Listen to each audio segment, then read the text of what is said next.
Welcome, everyone. I, Councilmember Martz, call the April 12th Council Study Session to order. This meeting will be conducted in person and virtually in compliance with the Governor's proclamation related to the COVID-19 emergency and open public meetings. There are multiple public comment opportunities at tonight's meeting. There's a general public comment opportunity at the beginning of the meeting, or you can make comments after the presentation and council question and answer period on tonight's agenda items. Councilmember Walsh will also share a summary of any comments that have been emailed regarding tonight's agenda items. Members of the public may address council at this time in person or virtually.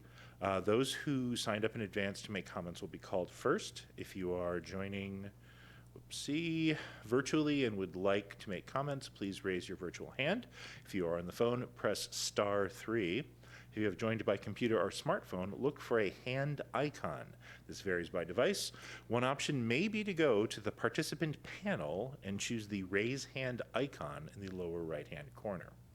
If you are in the room and did not sign up, I will ask for other speakers before closing this portion of the meeting. I will wait for a moment to see if anyone raises their hand, virtually or physically. Clerk, has anyone signed up to speak or indicated a desire to speak this evening? Councilmember Martz, no one has signed up prior to the meeting, and I do not see any virtual hands raised by attendees. I don't see any physical hands raised either. As a reminder, written comments can be submitted at any time to citycouncil, all one word, lowercase, at issaquah.gov. And at this time, I will ask Councilmember Walsh to summarize email comments received on tonight's agenda. Thank you. We did receive one email with some detailed concerns about the Title 16 Stormwater Manual and Floodplain Code, with concerns related to treating development different by type and other concerns about mitigating the impact of flood damage. And that was it. Thanks. All right, thank you so much. I appreciate that. With that, we will move from general public comment to ID number 0979, amendments to Title 16, Stormwater Manual and Floodplain Code, with Evan Brumfield, Environmental and Regulatory Program Administrator. Take it away, Evan.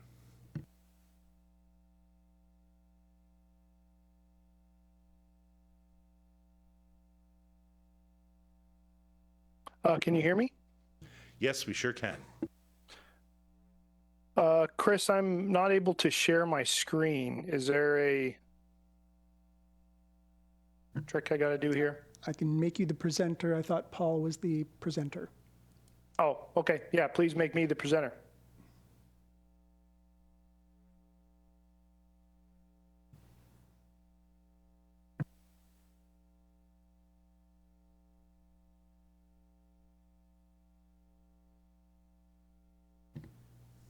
There we go, and we're seeing it just fine, full screen. Okay, there we go. So good evening, and thanks for having us here to talk tonight about stormwater and floodplain code updates, specifically in areas staff have identified where we can go above and beyond these basic mandatory updates. My name is Evan Brumfield, and I'm an Environmental and Regulatory Program Administrator here for the City of Issaquah. Amongst my duties here are MPDS permit and CRS program implementation and coordination. Presenting here tonight also is Paul Fent with Parametrics, and he'll be introducing himself later in the presentation.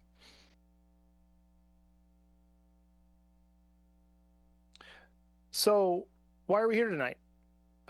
We have updates that are required to maintain compliance with both our CRS and MPDS programs.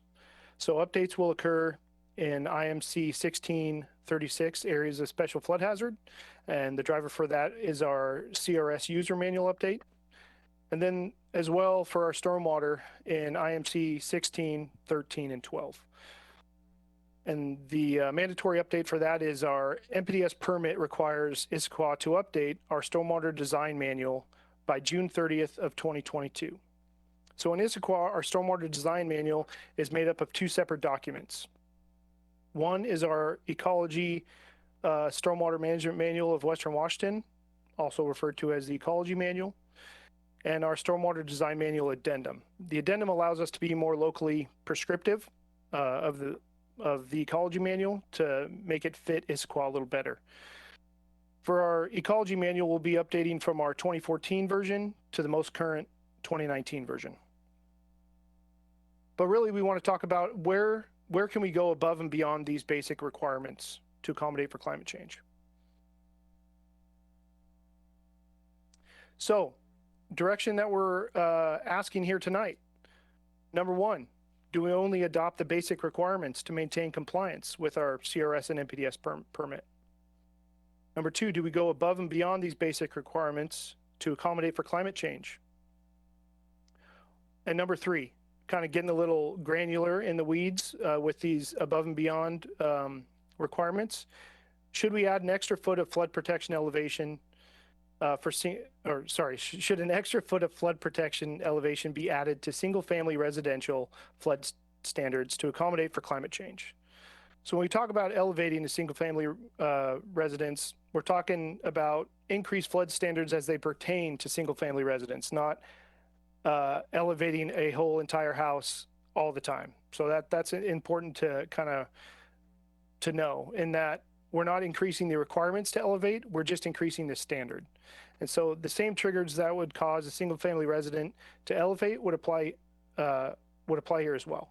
So those triggers are a substantial improvement of that single-family residence, new construction, reconstruction, relocation, or an addition.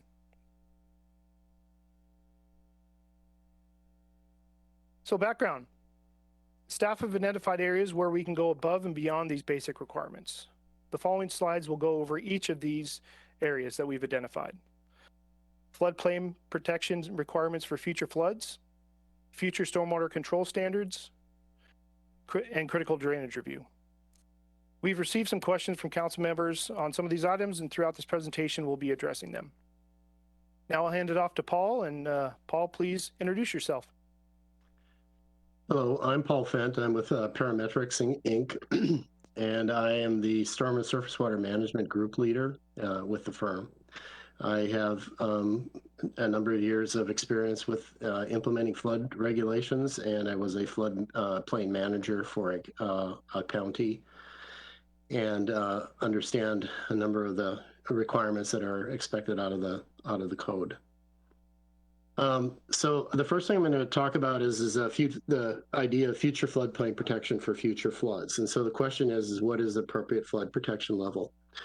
So, and the ultimate questions are, is there a revised flood protection level needed? And should we apply standards for reasons other than, or additional standards depending on the development type or the activity type that is protected from the flood in the code? So some of the things that we consider are things like climate change. And what are the potential effects of climate change? What's the development type, and what's the specific threat to that development type if there is a flood? Providing more protection where there is less data available. Do we have a detailed flood study or not? If we don't have a detailed flood study, providing a pathway to develop better data for the control, but allow approvals when we can, when there aren't data available. Also consider resiliency. That is that what are the potential adverse effects of a development site or a property or a building in the event that it does flood. And then finally, to ultimately provide and describe what the proposed flood protection level should be for any type of development. Next slide. So we looked into the first question around climate change, and this is the result of some work that was done by WDFW using information from the University of Washington Climate Action Center. And these are the result of 10 different scenarios that they applied for each one of the for the area, and the information that they have can be applied site specifically.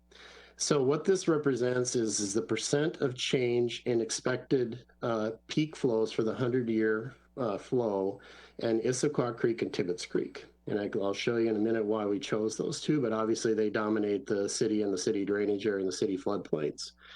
And what you see in Issaquah Creek is that we chose to use the median change or the mean change that was expected based on that climate study, which is about 23% for Issaquah Creek, and the mean change that is expected for due to climate change and Tibbetts Creek, which is about 42.3%. And that's a percent of change in the peak flows during the 100-year flow in the year 2080. Next slide. So you can see, this table represents flow rates at different locations within Issaquah Creek, Tibbetts Creek. And what the arrows represent is if you look in the column on the right, those are the actual stream flows that are used in the flood insurance model for the 100-year and the 500-year flow. And you'll notice there's a row that's called the Issaquah Creek gauge. And so looking at that gauge site, you see what the difference is between the 100-year flow and the 500-year flow. And it's about a 26.3% difference in those flow rates. And you'll remember, if you remember back to the previous slide, it was about 23%. So what this is representing and telling us is that the expected change in peak flows during the 100-year is going to be changed the 100-year to be approximately what the existing 500-year flow is now on those creeks. So, and looking down at Tibbetts Creek, it's the same thing. When we look at the comparison between the 100-year flow and the 500-year flow, there's about a 41% change. If you remember, the previous slide is about 43%. And so what we're, to repeat it again and to emphasize this point, is that the increase expected from the existing 100-year flow is to be the equivalent of the existing 500-year flow in the future in 2080. I'm sorry, I have a question for you. Yeah. How is it that the 100-year and the 500-year flows are greater at the Gilman overflow than they are at the mouth? That doesn't make physical sense to me. I haven't done a detailed look at the flood insurance study. This is information that comes right from the flood insurance study. What I would expect, and the reason is there's a bypass or an overflow that takes a different path. The other thing is there could be a bunch of storage in the basin that would actually store that and reduce those flows. But these are just data that are taken directly from the flood insurance study. Okay, yeah, because Gilman overflow is peak compared to anything downstream. So that's a bit surprising, but especially because the North Fork comes in, north of the Gilman overflow. But all right, thank you. Any other questions while I'm asking questions? Nope. All right, carry on. I think I would point out that if you notice, and again, I haven't done this study, if you look down in North Fork Issaquah Creek and you see mouth plus Issaquah Creek, I think that counts for that difference. So anyway, that's this slide. So if we can go to the next slide. So the steps that we took in creating the proposal is to first looking at a protection standard. And so the first thing we're looking at is the idea that we would actually use the existing 500-year flow, which we know from the detailed flood studies, and use that as a surrogate for the future 100-year, and then regulate to the future 100 years by using the 500-year. And then the other choice is using the 100-year, where there's no climate change consideration, but add a contingency. So the idea is using a 1 + 1 foot or plus 2 feet. This is built into the code right now. Right now use the existing 100-year plus 1 foot. And that one foot is, it's not 100% clear what that's for, if it's just a contingency, if it's a safety factor, if it's whatever intent is, but that's basically the standard, is to use the 100-year plus 1 foot. Excuse me. Second step is to categorize development type, and that is that should all developments be treated equally relative to flood protection? Are there more important areas? Are there less or areas that are fine with the existing standard? Are there more important areas that require some additional change? And then the last thing is there are areas in the floodplain that have detailed studies that are in the flood insurance study, and some other areas have no detailed study, and they haven't identified what the flood stage is, and so on. So should there be a different standard because there's less certainty around the flood stage? Next slide.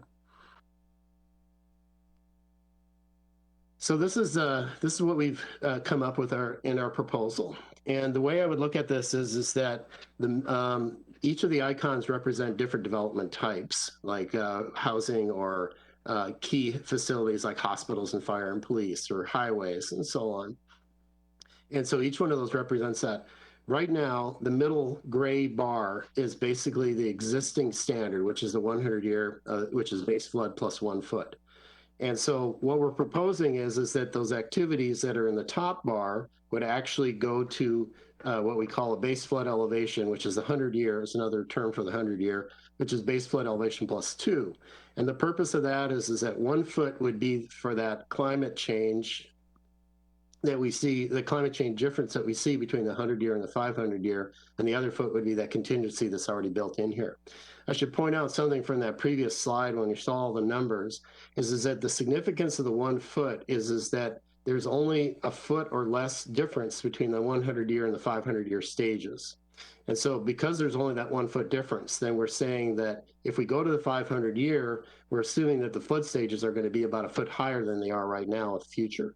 So when we say a proposal of having the 500-year, which is base flood elevation plus 2, it's 1 foot for going from the 100-year to the future 100-year, and 1 foot for the contingency.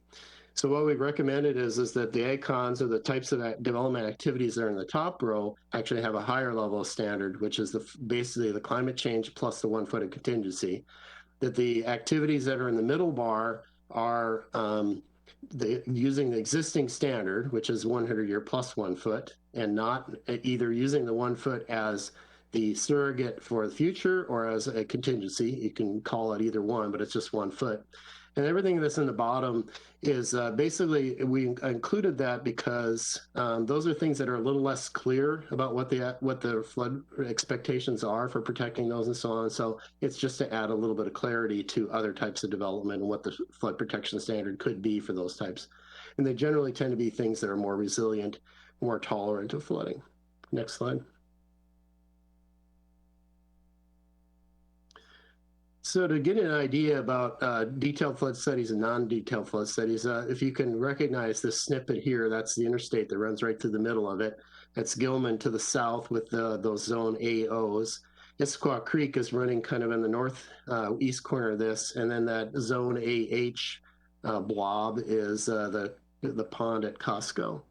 And so you'll notice that there's zone AE on Issaquah Creek. That means there's a detailed flood study that's been prepared. So they've prepared the 100-year and the 500-year elevations already for us. So we know what to regulate to. Excuse me. When we have a zone AH, that means there is a base flood elevation determined, but it's not classic or typical flooding from a stream, and there is a flood elevation set, but it tends to be more a depth of flooding rather than an elevation of flooding. So it usually looks at flooding as a depth of water over an area.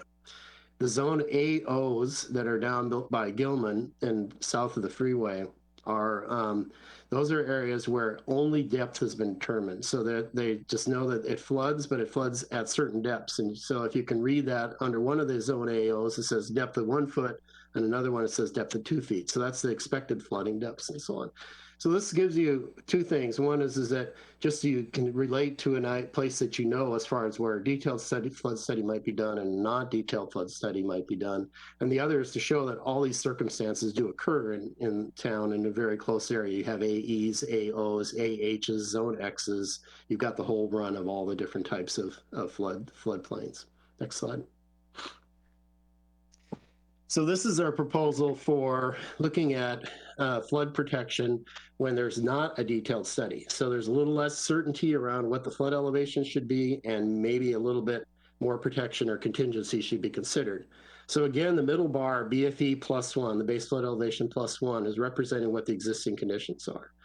And so what we're recommending is that depending on how much detail information there is, basically a zone AO, which has a little bit of information, a zone A, which has no flood elevation established. This is to give an idea of base flood +2, and for the same rationale that we used in the previous one, would apply to all those activities that are in the top 2 rows.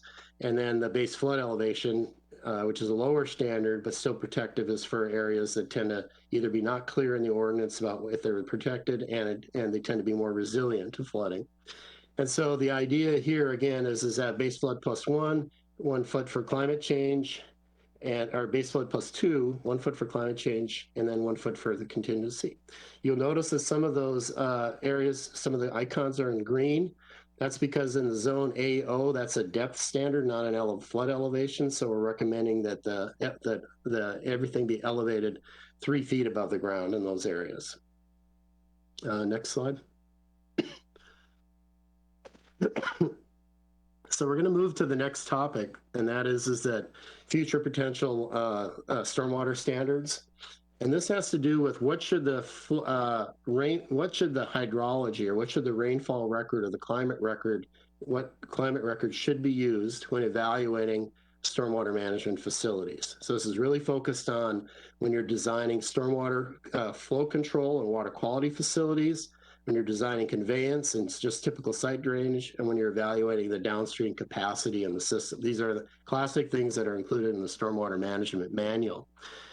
And so the question is that are there new standards expected or needed for climate change?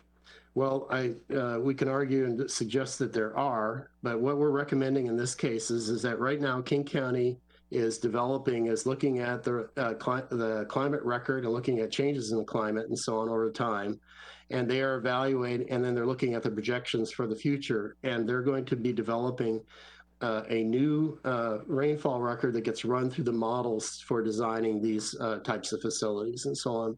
So our recommendation is to wait for King County to come up with their work, because it's a lot of work. It's very complicated and difficult work, and they're going to make a set of standards that will ultimately be reviewed by ecology. And so we're recommending that you wait for King County to finish their work and then adopt their work. Next slide. So the third item that we're talking about is what we call critical drainage review. And the purpose of this critical drainage review is that right now we go out and design something and develop something according to the manual, but there's not really an evaluation that's done when we consider what the negative consequences are of a failure. And so we design to a certain design storm. If the storm is larger than that, then what happens to the water that goes there? So the purpose of the critical drainage review is to evaluate the negative consequences of the failure for any cause. So that's if something gets plugged, if a pipe breaks or collapses, or if the storm's bigger than the design storm. The next thing is to look at, well, what is the risk? What kind of threat is there to a property or to a house or to a lot or to a roadway in the circumstances of a failure? And then make sure that we're at least considering and applying an appropriate level of analysis in order to mitigate those potential risks. So that the idea, again, is to think, if something fails, what are the consequences of failure? Because one thing we could do is just keep cranking standards up and making them more and more resistant, more and more larger and larger standards at larger and larger costs. Rather than doing that, I think it's important to also consider what the adverse effects are of a failure. So if it turns out that building a bigger pipe is what's needed, then that would be the thing that you would do. But if the consequences of a failure of a smaller pipe, or one that isn't considering climate change or future changes and so on, doesn't have negative consequences, then it's probably not appropriate to apply additional money to those consequences. So we've developed a process by which you would do this and evaluate it. Next slide. So the first thing we do in this is a 5-step process, but we first consider what the failure pathways are. So what happens to the water in the event that a system fails? The next thing we look at is what are the consequences? And so they can go all the way from very severe consequences, potential loss of life, all the way to inconveniences or minimal or no consequences. But in any event, those things would be considered in this critical drainage review. After we look and see what the potential consequences are, we look at, well, what is the possibility? What's the size of this event? And what's the potential frequency? If it would be very, very infrequent if something failed, then there would be a different response to it than if it were very, very infrequent. Then the next step is to consider what the mitigation resilience would be. What are the steps that could, excuse me, what are the steps that could be applied to mitigate what the effects could be of a failure, a system failure, and or can we improve the resiliency? So can we improve what the, even if a facility floods, if it just, once the water goes away, is it still functional and doesn't need any repairs or cost any money or cleanup? And so the important part is applying the appropriate analysis level due to the severity of the impact and the cost of mitigation. So you don't want to have to do a really detailed study on every single project that comes through. You want to measure and balance the amount of study and the amount of evaluation to what the potential effects are. And there's an approach that we've set up called in the critical drainage review to do that, to look at more closely at more and more severe potential for failure drainage systems. Next slide. So on March 9th, we presented the areas where we can go above and beyond these basic requirements to the Environmental Board and the Planning Policy Commission in a joint meeting. In general, both the Environmental Board and PPC supported the direction that staff have taken with these areas identified to accommodate climate change. One area from the meeting that we are requesting some more direction on is on the single-family residential flood level protections. The comments were to keep single-family residential in the base flood elevation +1 flood protection level instead of increasing the protections to the base flood elevation +2 level. The desire for this was due to the costs associated with the increased protections and visual impacts of the elevated structures. So let's talk about costs of elevating a single-family residence. From past grant applications, the city has completed for elevating homes for flood protection. We have a ballpark estimate of approximately $30,000 for every foot of an existing, every foot raised of an existing house. So the cost would be approximately $30,000 to increase protection by 1 foot to the BFE +2 level. New construction costs would most likely be significantly cheaper than raising a home, an existing home. And that would be mainly because we're just talking about material costs for the foundation, plumbing, electrical, that kind of stuff.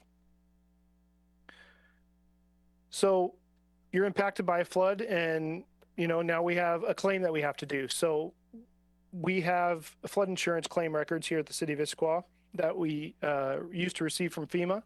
And the last major flood that we have all the insurance claim information on is from 2009. And I'll share some information here, and it's important to know that this is all in 2009 dollars. And so, you know, take into account inflation and all that stuff as well. So in that 2009 flood, which you may or may not remember, was a fairly major, the last real major flood that we've had.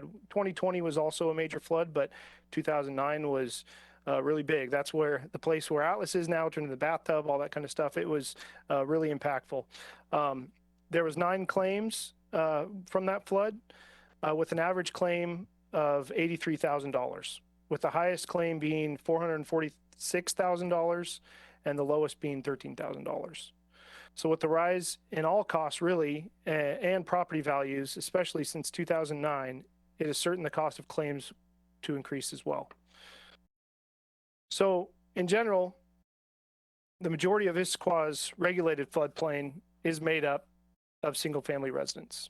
So the cost of elevating a single-family residence is negligible compared to the cost savings from being impacted by a flood.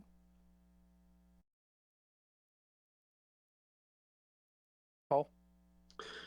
So to summarize, the recommendation is that we're recommending a flood protection approach using the surrogate data, which means the 500-year event as a surrogate for future 100-year and applying that to the future threats. In the second element on the stormwater control recommendation, waiting for the King County rainfall data to be processed and included in a manual or available in a manual. And the third element is that to add to the review process the critical drainage review. I actually have a question from the previous slide, if we go back just for a second, before the summary. So when you talk about the cost of this to a single-family home, when is somebody going to incur that cost? As far as like what I'm talking about, the $30,000 elevating the foot. Yeah, so that would be, as part of the permitting, and then when they are going through with, hiring the contractor, all that kind of stuff. So let me just, hypothetical, right? You go to put a new deck on your property. Do you have to do it then? Under what permitting? If you go to, I'm trying to think of something smaller than a deck, but is it any permitting of anything that you would have to? It looks like Deputy City Administrator Snyder has a thought on this, so I'm gonna phone a friend. Okay. Or suggest you phone a friend. Go ahead. Oh, Evan, actually, go ahead. I think you already have the answer with this one, so I'm happy to refer it to you. Yeah, so a deck wouldn't trigger a home to be elevated. That is not something, and in fact, if you are doing an addition to an existing house, that addition would be the only thing that would have to be elevated. So if you're doing a major remodel to a house, the entire house, that's when that would trigger to then raise that house up to the base flood elevation plus that level of protection. And when we're talking about protection, it's livable spaces. And so you don't need to elevate your garage up to, above, the base flood elevation and that kind of stuff. So that's why, I think you raise your home up for the livable space protection, but some people do want to increase it even more than they need to, so then they could at least have a usable space underneath there for parking their car or having a storage space or that kind of stuff. All right. Thank Evan, you. this is Gary. Could I ask you just elaborate one more thing? Because you may have said it, but I think I missed it. Is there a specific threshold? I know you're kind of getting around there of large addition and a deck. Is there a specific 50% of or is it somewhat gray in terms of when that trigger applies? Yeah, I'm not a floodplain reviewer, but as far as I know, there is not a trigger for a certain square footage threshold. If you are doing an addition, you will have to elevate it to meet the new standard. But again, it would only be what you are adding on to the house. The ordinance does have a very specific element on a value of improvements and so on as a threshold for a trigger, and I believe it's 50% adding 50% value. But it's written in the ordinance, and there is a threshold, so it's not an arbitrary or guessed estimate. There is a threshold in the ordinance. Well, now I'm confused. So let's say you've got a footprint of 1,000 square feet, a nice round number, and you add 100 square feet to your kitchen because you're expanding your kitchen, as some people do in a renovation. It's less than a 50% change. Would you have to? What would you have to raise, if anything? Typically, the ordinance doesn't require you to elevate above the flood level. I'm sorry, I don't understand. This is in a scenario where your house met the old standard but wouldn't meet the new standard. It'd be the same thing. Is that the threshold of redevelopment or added development and so on is establishes when you have to add the flood proofing or the flood protection or not. Okay. So Paul, can you speak to substantial improvement, that 50% threshold? I think that's what they're getting. Yeah. The question is on. I'd rather make sure they look at the real words. They look at the words in the ordinance and so on, rather than kind of summarize. I've summarized just the general concept that there is a threshold about the value and so on, but I'd rather look at the exact words rather than get it wrong. Might we be able to get back to council when we take a look at that specific language. And I like the example, council member, that you used with the kitchen. So maybe we can do that and a couple other examples to really kind of tee this up to real world issues. Okay, I think it just speaks to understanding the potential, you know, when would this trigger this for people in the valley, and the fact that it wouldn't be right away for everybody, but it might be folks over time. I saw that Councilmember Hunt had something she wanted to ask. Thank you. I do, but I also just wanted to hopefully clarify that I had asked this question by email, and I feel like the question was answered. So if the answer was incorrect, then that would be great to know. But I had asked about the thresholds for when you would need to raise an existing single-family home, and one of the thresholds was the 50% value remodel threshold, which is called the substantial improvement threshold. So we do have that in writing, and if there's a change to that, that would be great to know. But yeah, I think that's one of the existing thresholds that would be in the ordinance. So that's an or, sorry, that's an and, not an or. It's not that this would be triggered if you had X or Y. It would be X and Y, so it would be a change in footprint and a change in a remodel at 50% of the valuation of the house? Is that what? If you do a remodel of 50% of the value of your home, then you trigger, basically, my understanding is you trigger your home has to come into compliance with all kinds of standards, including this one. This one, okay. Yeah, it's an or statement. It's a new construction, it's a remodel, it's a addition, or it is a substantial improvement. They're separate things. But for the addition, it says you have to be elevated, the addition only. But it is confusing, but. Correct, yes, yeah. So I come back to my That's kitchen why- yeah. remodel. You're going from 1,000 square feet to 1,100 square feet, and let's say your house is worth, the average house in Issaquah, which is, let's say, $600,000, just to pick a number, and you're gonna do a $100,000 remodel of your kitchen. You do not trigger this in that situation. Is that correct?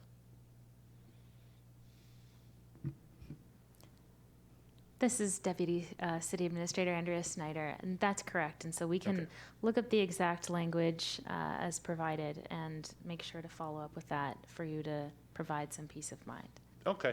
And again, I'm not asking to be pedantic. I just really want to understand, you know, if this was something that all of a sudden there would be 1,000 homeowners in the valley who would have to have work done on their house, that would be good to know. And it sounds like that's not the case. Yeah, I mean, it's important to know, and we'll get back to you, but we're not increasing any sort of trigger that isn't already there. It is purely just the standard for elevating an additional foot for protection. Thank you. Councilmember Hunt, do you have other questions, comments? Yes, I do have a question. So it's a clarifying question. On this slide, it says there were these comments from the joint meeting, and I just wanted to clarify that this wasn't actually a recommendation or a vote by the committees. It was a few committee members who, in their comments, commented about the costs. So that's my first clarifying question. And then my second one is, none of the cost information was actually available at that meeting to the committees. So I also wanted to confirm that this is new cost information that was provided about both the cost of claims and also the cost of the average cost for elevating a home. Yes, yeah. So the majority of the comments that we received from the E-beam and the PPC were in support. There was no formal vote. You are correct. And then as far as the financial information, as far as cost for elevating homes and that kind of stuff, that was not something that we had available at the time, but that was something that we found that we needed to get after getting the feedback from giving them the presentation. Thank you. Councilmember Ray. Thank you, Councilmember Martz. I'm not exactly sure how to ask this question, so I'm going to probably wander around it for a second, so bear with me. But are we right now at BFE plus 1 foot? Is that the current standard? That is correct. So if we left it at BFE plus 1 foot, then that's really no change. And so what we're being asked to contemplate is the change to BFE plus 2 feet, which would then trigger changes based on the things we just talked about. Yes, and that is for certain areas to increase to that +2 level. Yes. Okay. Curious. So, and then if we talk, I'm just going back to a discussion we had about a year ago around changing the residential building code. Is this not captured in, this not part of the building code, or is this something separate from the residential building code? I know that in our flood code, we referenced the international building code, but no, this requirement is from FEMA and the National Flood Insurance Program. I think Deputy City Administrator Snyder has a thought. All right. Thank you. Yes, this is separate from the residential building code. That was an update of the state building code that the city also adopted. This is a whole separate set of provisions. Thank you. Great, thanks. I remember we had jurisdictional questions about that about a year ago, and I just want to make sure we don't have jurisdictional questions anymore. Thank you. And Deputy City Administrator Snyder was shaking her head no as to jurisdictional issues associated with this. For those at home, for those playing at home. Other questions? Councilmember DiMichele. Thank you, Councilmember Martz.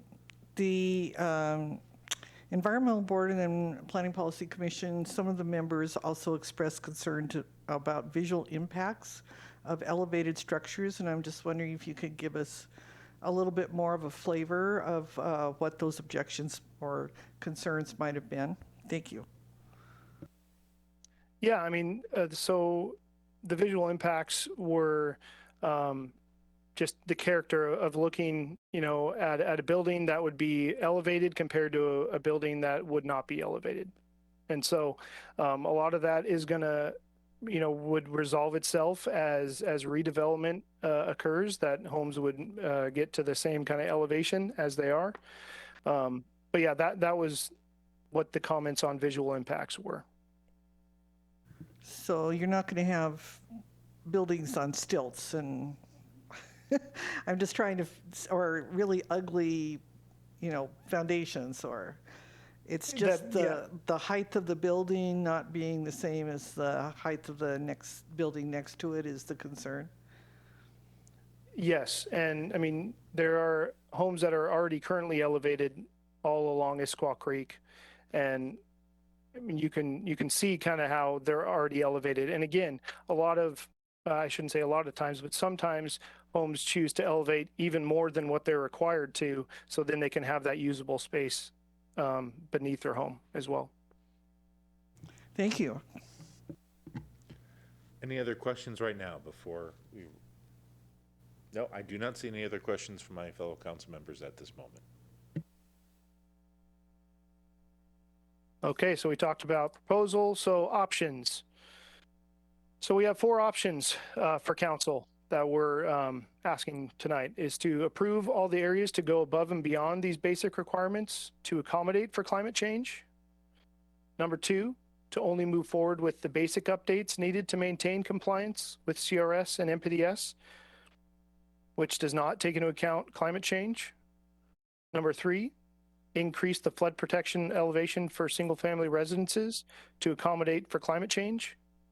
And number 4, do not increase flood protection elevation for single-family residences, which again would not account for climate change. So just to be clear, 1 is the schema that the +2 +1 system that you showed on a slide earlier. Option 2 is just using a +1 and not using a +2 anywhere. And then 3 and 4 are variants of that where it just, the changes apply to single-family residential. Is that an accurate restatement of these options? Yes, as it pertains to the floodplain portion, but then 1 also pertains to the critical drainage review as well. Got it. And 2 would be, yes, maintaining, we would proceed with updating just the required updates for CRS and the MPDS, and not going above and beyond. Any questions about that before they talk about recommendations within these options? Not seeing any questions at the moment. Okay, so the 2 recommendations for council are, number 1, administration recommends the acceptance of all areas identified in the staff report and presentation that go above and beyond the basic requirements to accommodate for climate change. And 2, administration recommends increasing the flood protection elevation for single-family residences to accommodate for climate change.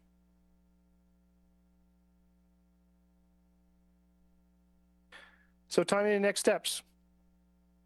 So we kicked off this meeting in October, or this process in October 2021, where staff met with consultant Parametrics to identify areas to go above and beyond these basic updates.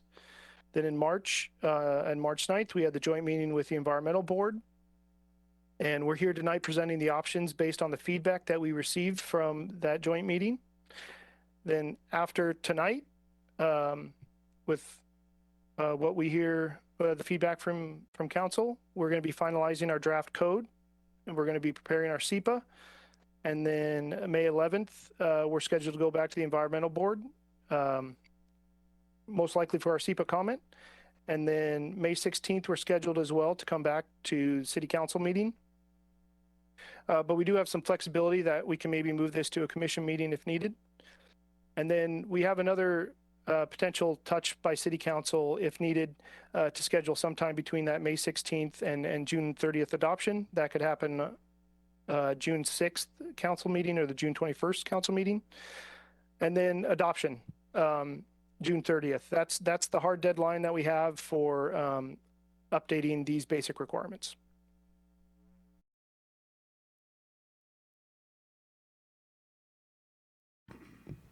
Councilmember Martz, if I may. Deputy City Administrator. Thank you. I just wanted to get back to the question earlier about what would trigger the improvements. And so I was able to look it up really quickly in the code, and I have an answer if Thank you. You would like that information now. So this is, it would be triggered by, for existing structures, a substantial improvement. And the city defines substantial improvement as any reconstruction, rehabilitation, addition, or other improvement of an existing structure, the cumulative cost of which equals or exceeds 50% of the current fair market value of the structure. So that is when it would be triggered, is when it would be 50% or more of the fair market value. There's a couple of exceptions with that, but that's the general rule. Thank you. I think that's helpful. And Councilmember Joe. Thank you, Councilmember Martz. I had a question for staff. Our citizens get a 25% reduction in their flood insurance because of the way that we're caretaking the subject and making sure that we're staying up to date on it. You commented in the staff report and some of the other places that it could go to a 30% reduction for the insurance for our citizens. Could you comment on any points or scores or how that is tallied up so that the 30% reduction might be possible for us? Yeah, so we have, to meet basic requirements, we have the National Flood Insurance Program, or the NFIP. And then where we go above and beyond the NFIP is our community rating system. And what that does is award discounts to our residents for areas that we go above and beyond the NFIP basic requirements.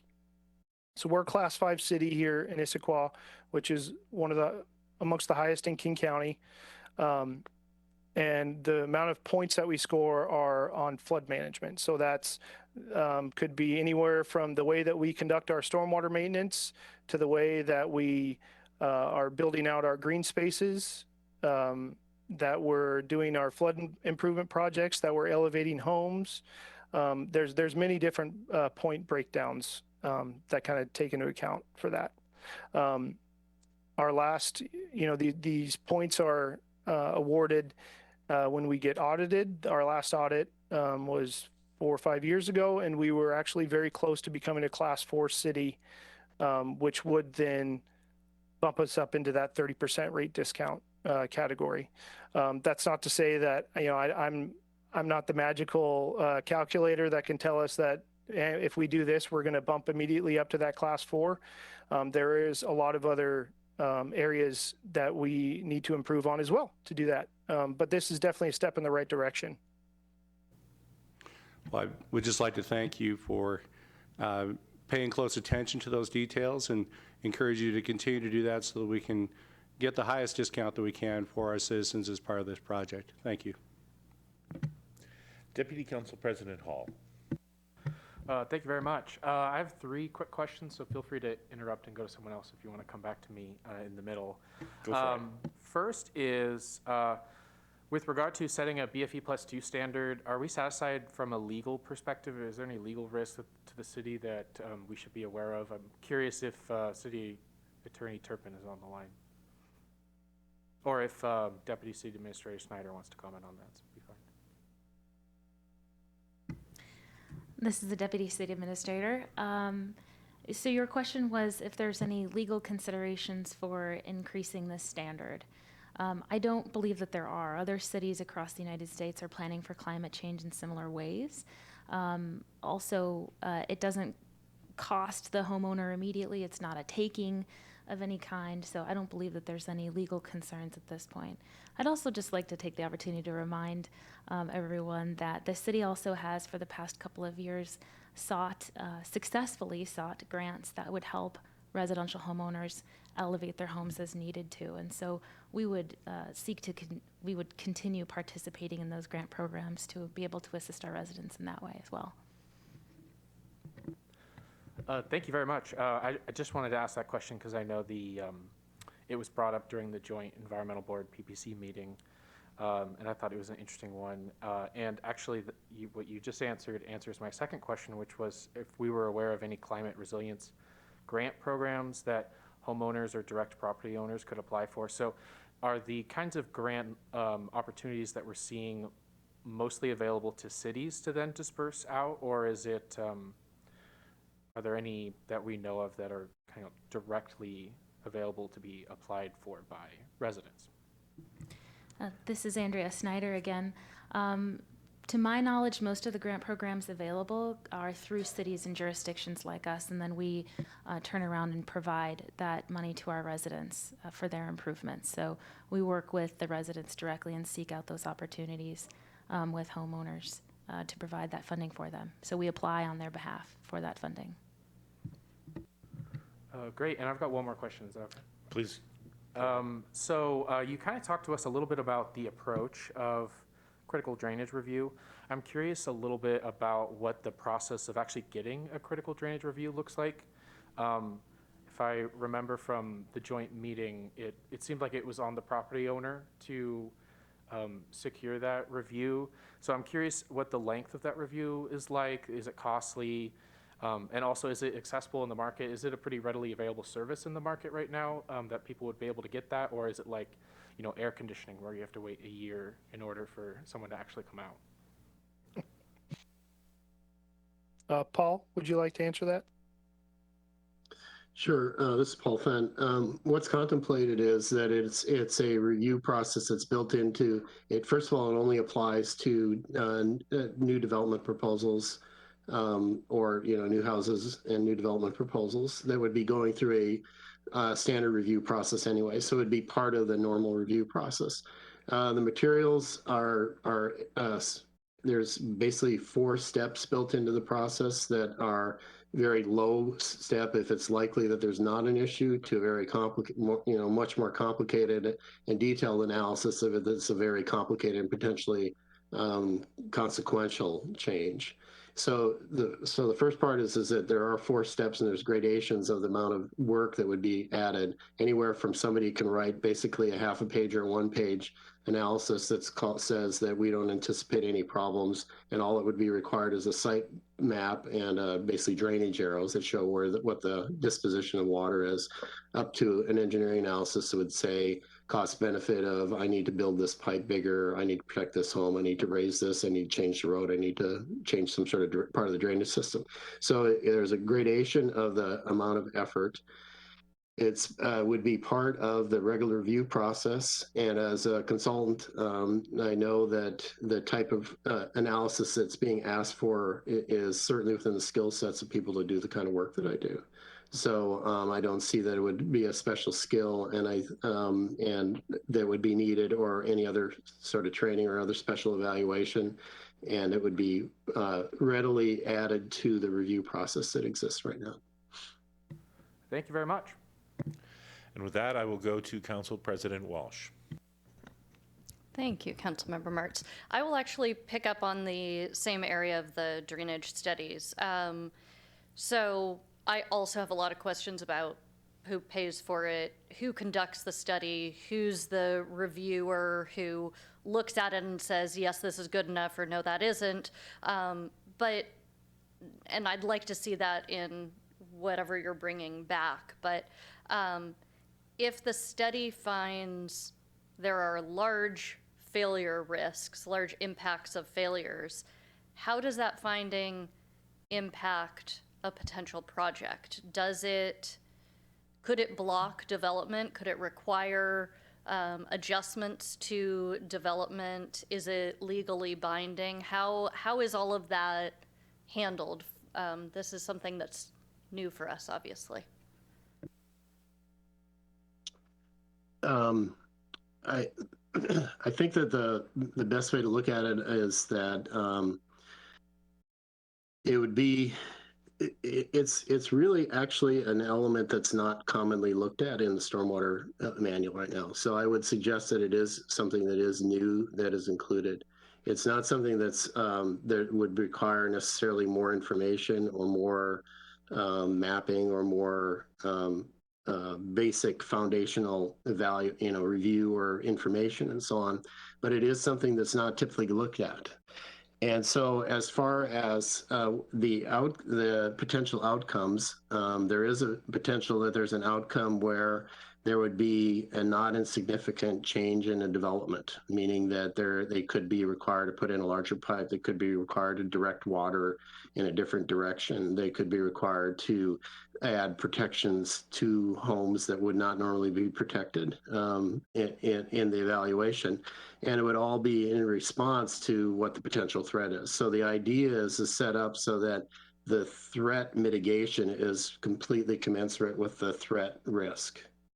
And so that you wouldn't be doing levels of protection that would be much more extreme than what the potential threat is. And that's exactly the way it's set up. So it was developed in response to the idea that saying, well, if the current stormwater conveyance standard for a pipe is a 10-year flood, what happens if there's a 25-year flood? And so rather than saying, well, let's just make everything a 25-year flood, so that we're protective in all these circumstances. So that's a cost that's spread to everybody. The idea of this is to take the existing standards and assume that the existing standards are appropriate, but give an opportunity to evaluate, are there circumstances under which, when they're not potentially appropriate, if there is a failure, that you're directing at that specific project the potential costs of that failure, and so that cost is not spread over all the projects, is focused on the potential area where the failure would occur. So, so yes, there's a potential that it's going to cost money to mitigate the failure.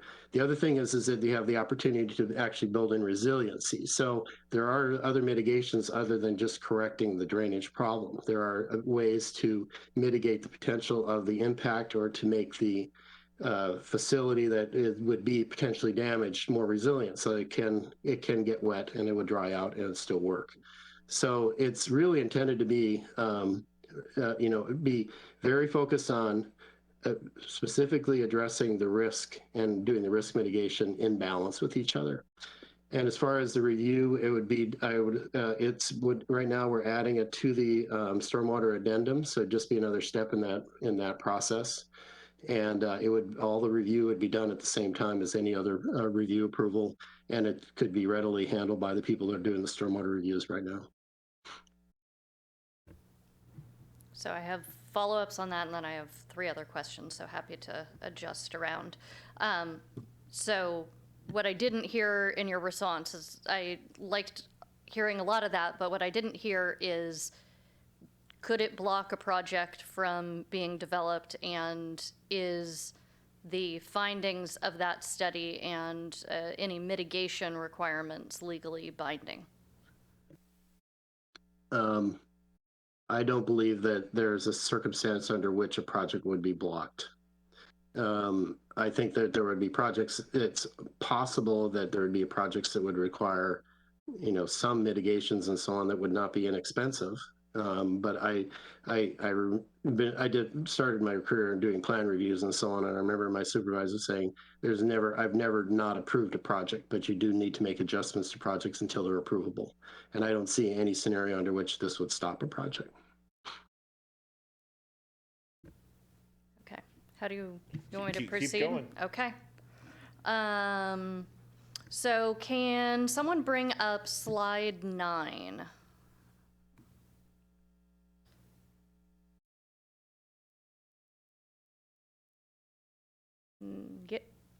Yeah, that one. Okay. So when I look at that, I see that roads and travel, which includes highways, state routes, major arterials, are in the BFE +2, while minor arterials, residential streets, transit buses, all of that are in BFE +1.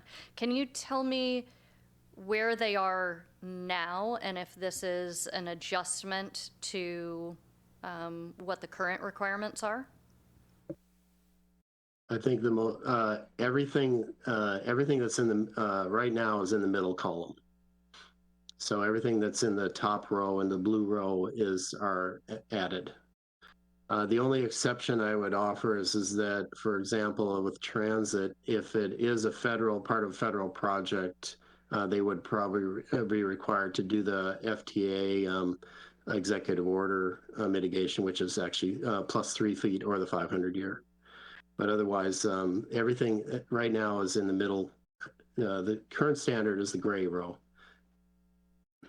Okay, on that, I know we have some major arterials in the city that we're responsible for. So is there a sense of what the trigger would be for us to bring those into compliance for BFE 2? Is there a sense of what the cost is for any new or adjustments to those roadways and how that impacts the city?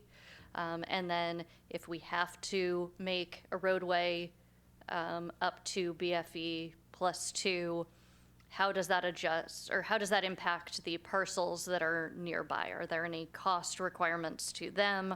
Are there any sense of they'd have to come into compliance in order to be able to reach the roadway that their property is on? So lots of questions there that I think I need to get responses to, and it sounds like that's probably going to come from the city later, or is that something that can be answered tonight?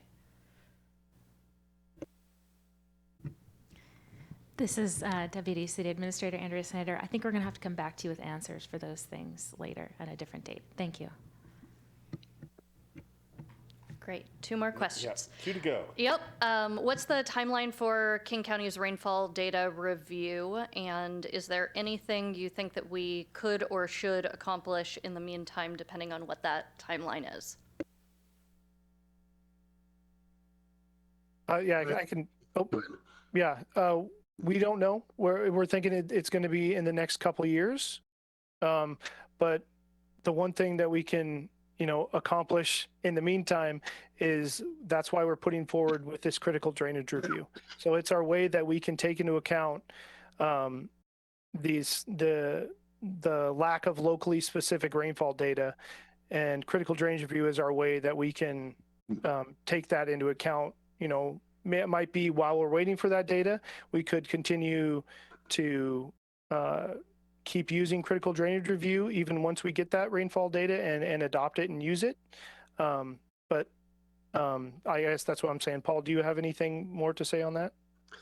I think it would be worthwhile to check in with King County. My understanding, it's kind of within a year, but you know, schedules change, and they're not under a schedule to make that change as far as, you know, other administrative or regulatory schedule to make that change. So it would be, we can check, but it's excuse me, but it still wouldn't be binding.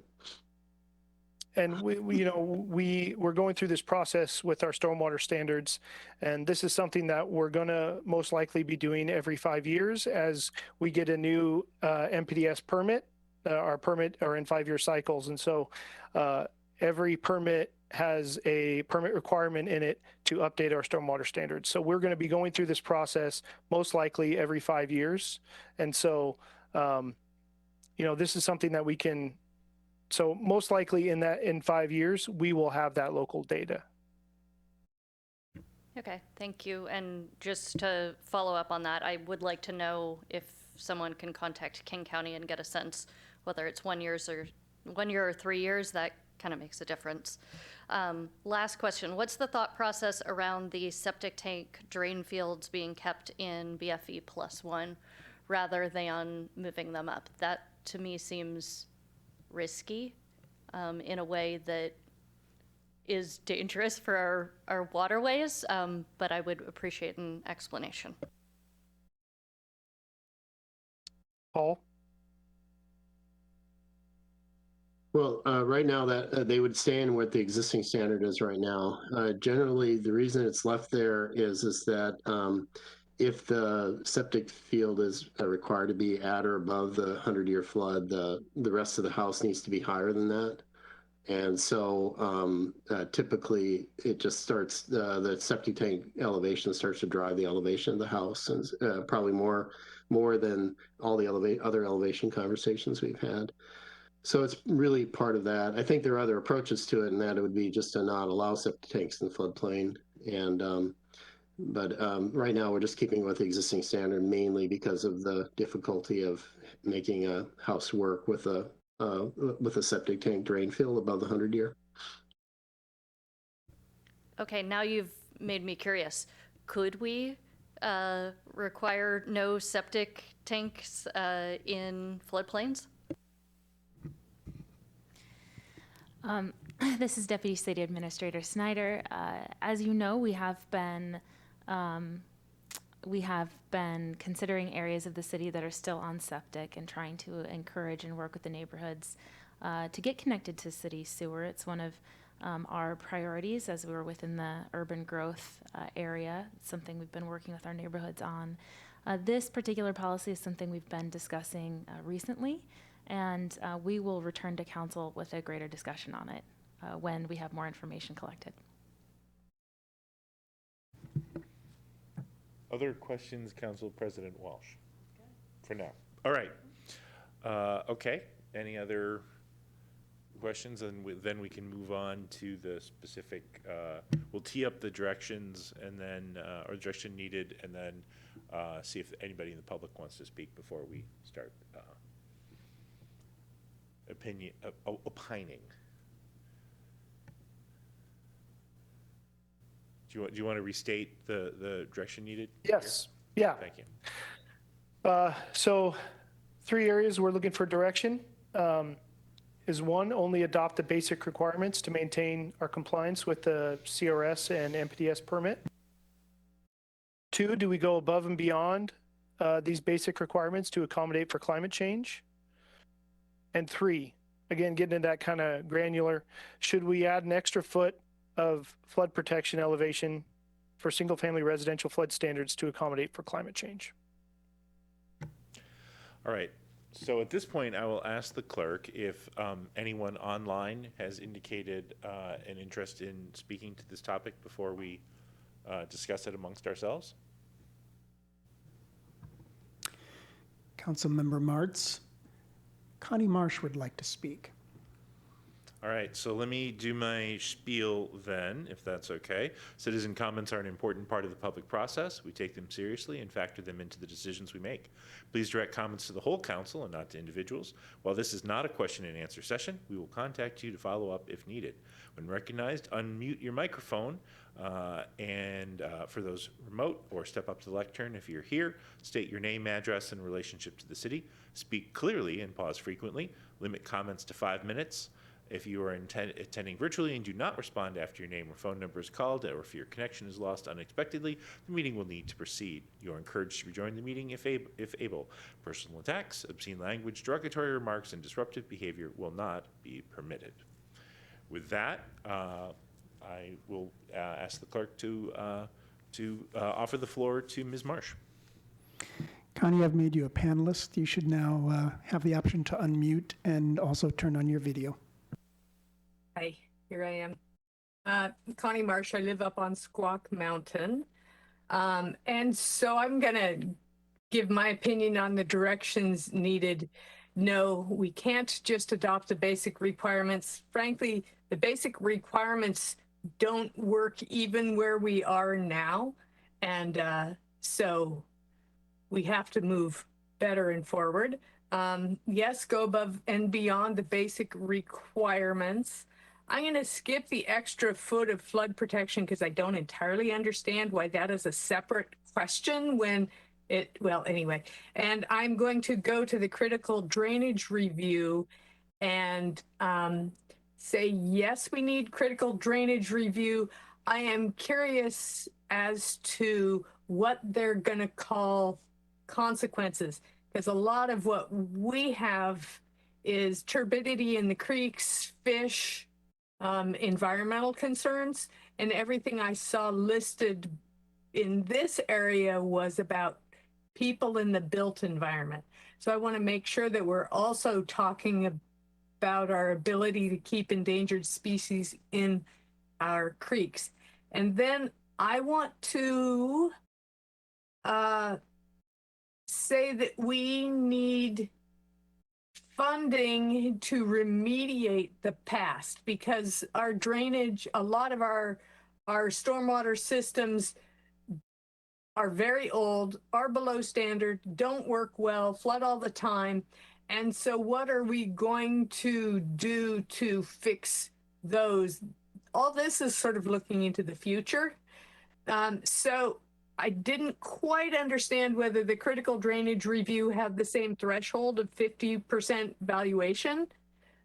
So that would be a great clarification on that one. And then I have something that is not maybe right on this topic, but are we changing anything else in our ecology addendum that is not addressed here? Because I haven't heard whether we are or not. That may be off topic, and I think that is the basics for me. Thank you. Thank you, Ms. Marsh, as always.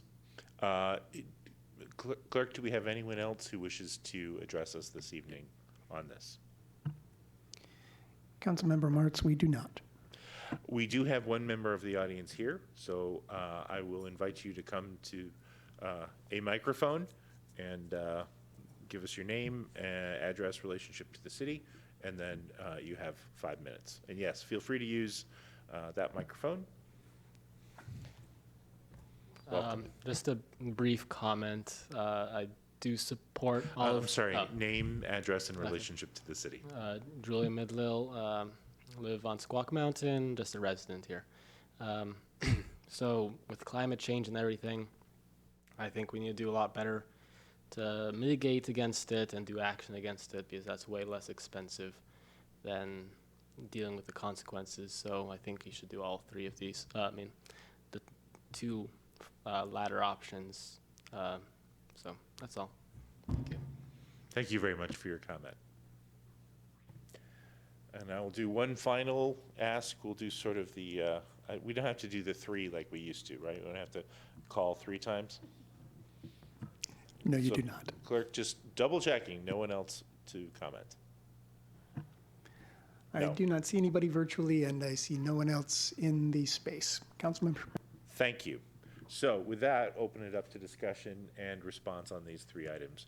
Who would like to kick us off? Don't everybody all jump at once? Deputy Council President Hall. I will jump. Thank you very much. A couple general comments and then some more specific ones in the three areas. So I guess I'll just start with, actually, let me just start by saying, Gary, Evan, Paul, thank you very much. I thought you led an excellent Environmental Board Planning Policy Commission joint meeting the other week. It gets pretty dense and technical at times, and I thought you did a very good job kind of distilling it down to what we really needed to get to from a policy perspective. So thank you. And Gary, you know I'm a big fan of yours, so Evan and Paul, I just think the work you do is fascinating. So thank you for getting into the weeds with us on this. So definitely generally supportive of where the administration wants to go here. With regard to this slide, question 1, no. Question 2, yes. And in question 3, yes, asterisks. And I'll get into that in just a second. I definitely agree with some of the public comments we heard tonight. Very important to be considering climate change in this way, especially as we consider emergency preparedness into the future. So let's start with future floodplain protection. So based on the information in our packet from the commission discussion and from the presentation tonight, I do think I'm convinced that BFE plus 2 is an important new standard that we should set for the kinds of key facilities that are described here. We already did acknowledge that the Environmental Board and the PPC expressed some concerns. There were a few members that expressed concerns with applying that BFE plus 2 standard on single-family residential. In particular, the pocketbook concern, whether or not it would be a burden to homeowners, and then also the view concerns that Councilmember DiMichele brought up too. So actually, I think it was Commissioner Newcomb that suggested this kind of bifurcated approach where remodels wouldn't trigger a BFE plus 2 standard, but new construction would.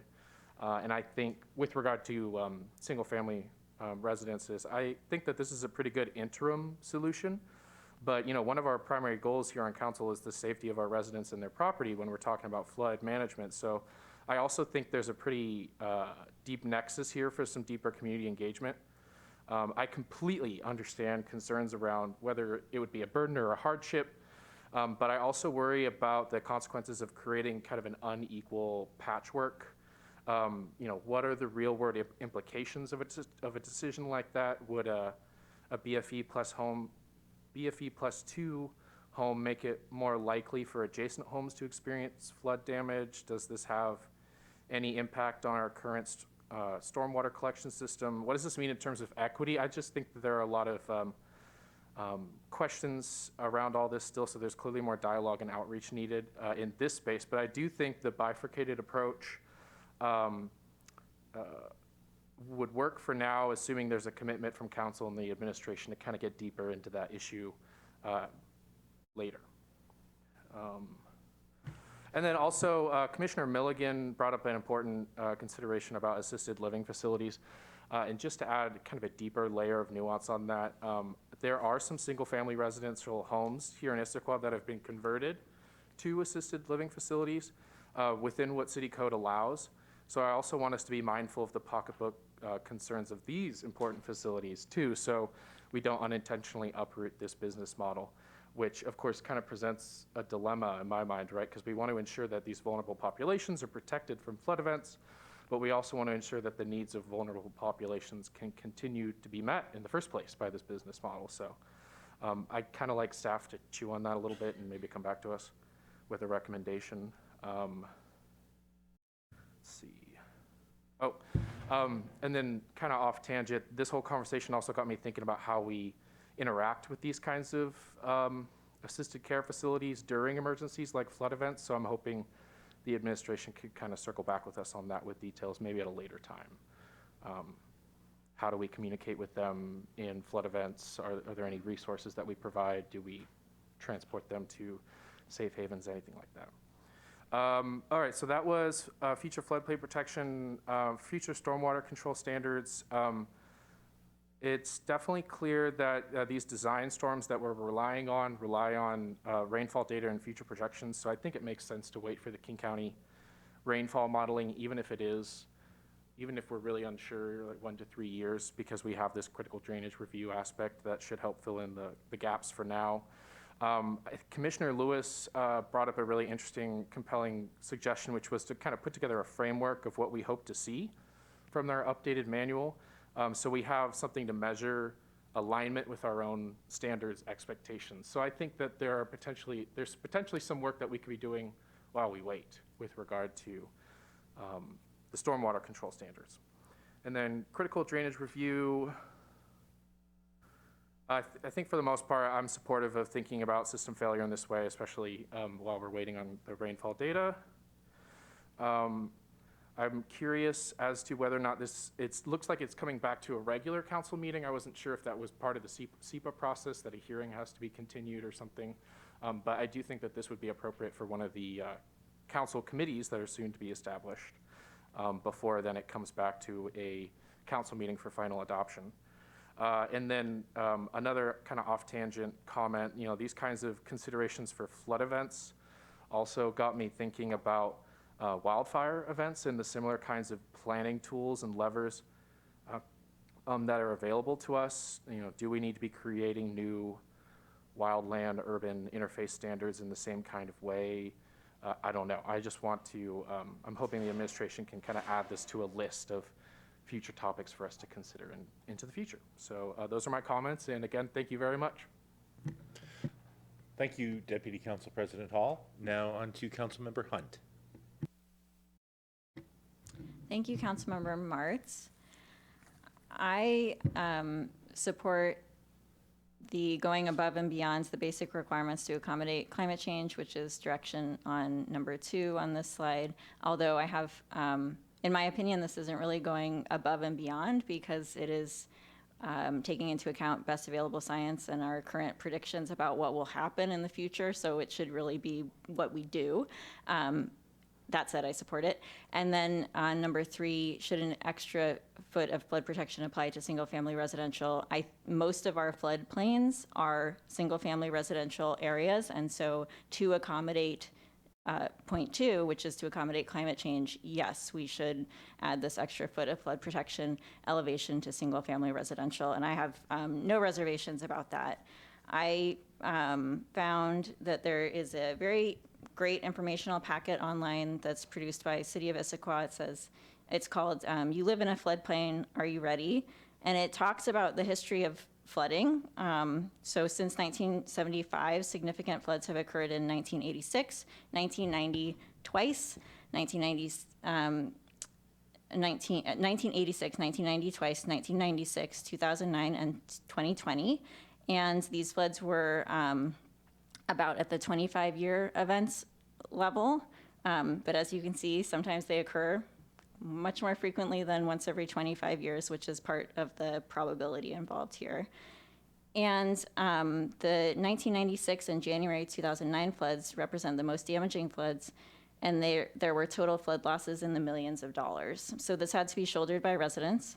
It also talks about over the past 10 years and continuing into the future, the city and public agencies and large property owners will have invested tens of millions of dollars in capital improvements that have a direct benefit towards reducing flooding in Issaquah. Examples include buyouts of flood-prone homes and open space, flood improvement projects on Issaquah and Tibbetts Creek, replacement of 8 major bridges, a flood warning system, goes on and on. So this is something that we are paying for, that residents will pay for in the future, and it's part of living in a floodplain prone area. So I really don't think this is where we should cut. We should try to save costs because ultimately this will be shouldered by residents.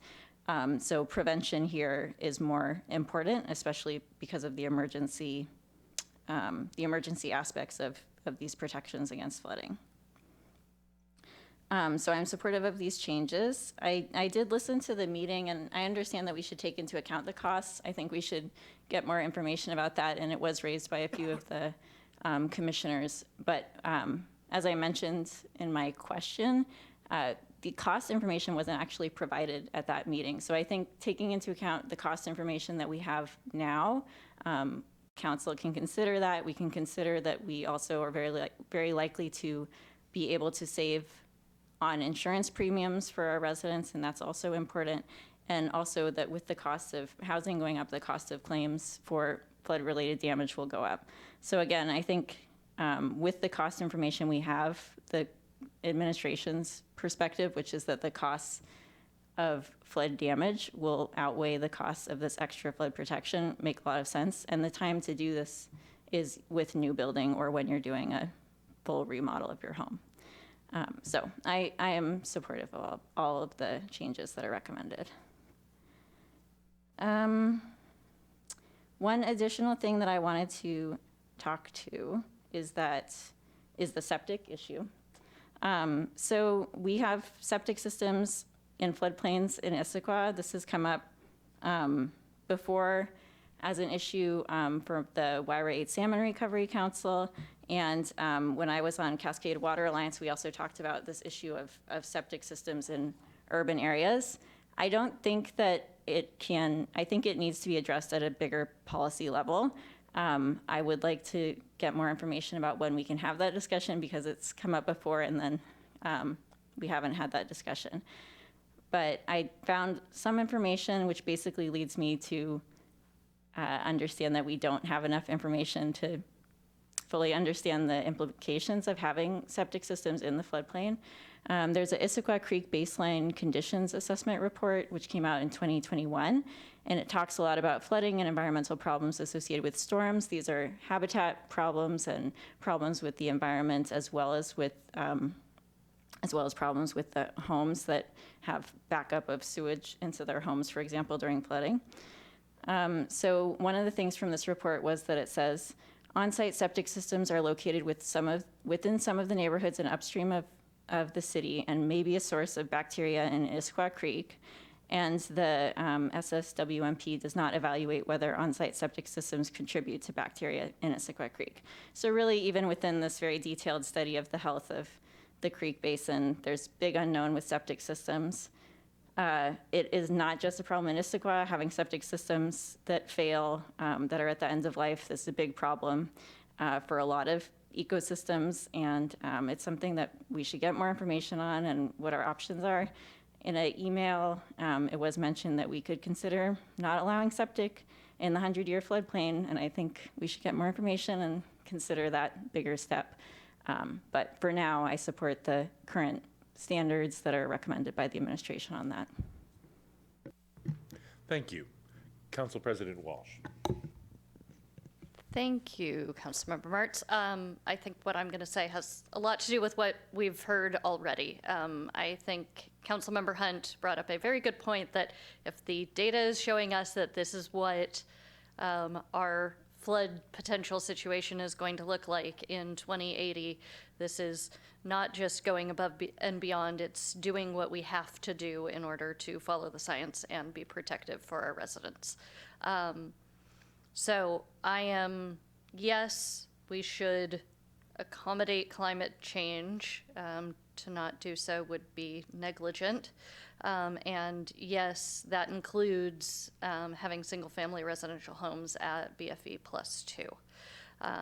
So very strongly support those ideas. I think recognizing that the average home in Issaquah is over $800,000, a remodel would have to cost $400,000 in order to trigger this. And if someone is already going to be putting in $400,000, asking them to put in another $30,000 in order to make sure their $400,000 investment is not flooded in the next year by a 100-year flood that comes every 10 years, I think is sound policymaking.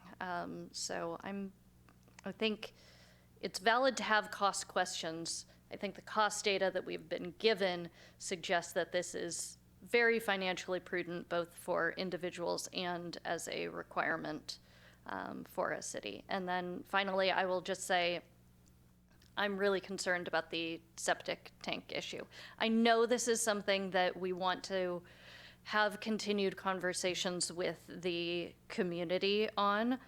This seems like an opportune time to have done that. And so I am concerned that this has been an issue in the past, and that this opportunity was given to us to suggest, hey, we need to be protective of our flood risks, not only for individual households and property damage, but also for the city environmental areas that we are responsible for. And for this to have come up without approaching that issue makes me concerned that the administration isn't interested in addressing this issue. And I don't want that to be the case. I think we owe it to our residents to have a solid conversation about the science behind this. And if we are talking about you must detach from septic and attach to the sewer, I think that's one thing.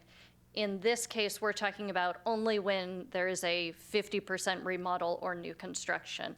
And I really honestly think septic tanks should not be allowed in that situation based on the science risks of flooding that we're seeing in these particular areas. And so I would ask the administration to give a compelling reason why we shouldn't go down that road in the case of remodel and new construction. I think this represents a really good opportunity to make that movement forward without putting down something that says everybody must make a change now. To have this triggered by a remodel or new construction, I think makes a lot of sense. But I will leave that out there and see what else we hear. Thanks. All right. Other comment from council members? Councilmember DeMichelle. Thank you. I thank my fellow council members for very thorough comments, and so I'll be very brief. Number 2, yes. Number 3, yes. And I agree with the focus on doing more research into the septic issue. And I also think critical drainage study is a good interim step. I really want to thank the staff. I thought the materials were excellent. This is not my area of expertise, and they were laid out very clearly, and the issues were very clear. So I appreciated that. And also the clear answers we got tonight on a lot of questions. And so staff was very well prepared to answer our questions this evening, and I appreciate that. So I would say full speed ahead on number 2 and number 3. Thank you. Thank you. Any other? Nope. I'll make just a couple of comments. Yes on 2, yes on 3. It's above and beyond in the sense that global climate change is unfortunately still, despite the fact that the best available science is very clear, it's still debated as public policy. So I think making a clear statement that we support the science, which is to protect our residents. You know, there are standards that you put in place that are things like the colors of paint you can have on a building. And then there's other standards that you're putting in place to keep your residents safe and secure. And this is those kinds of standards, the latter case. I would have it be remodels and new construction. I wouldn't bifurcate it.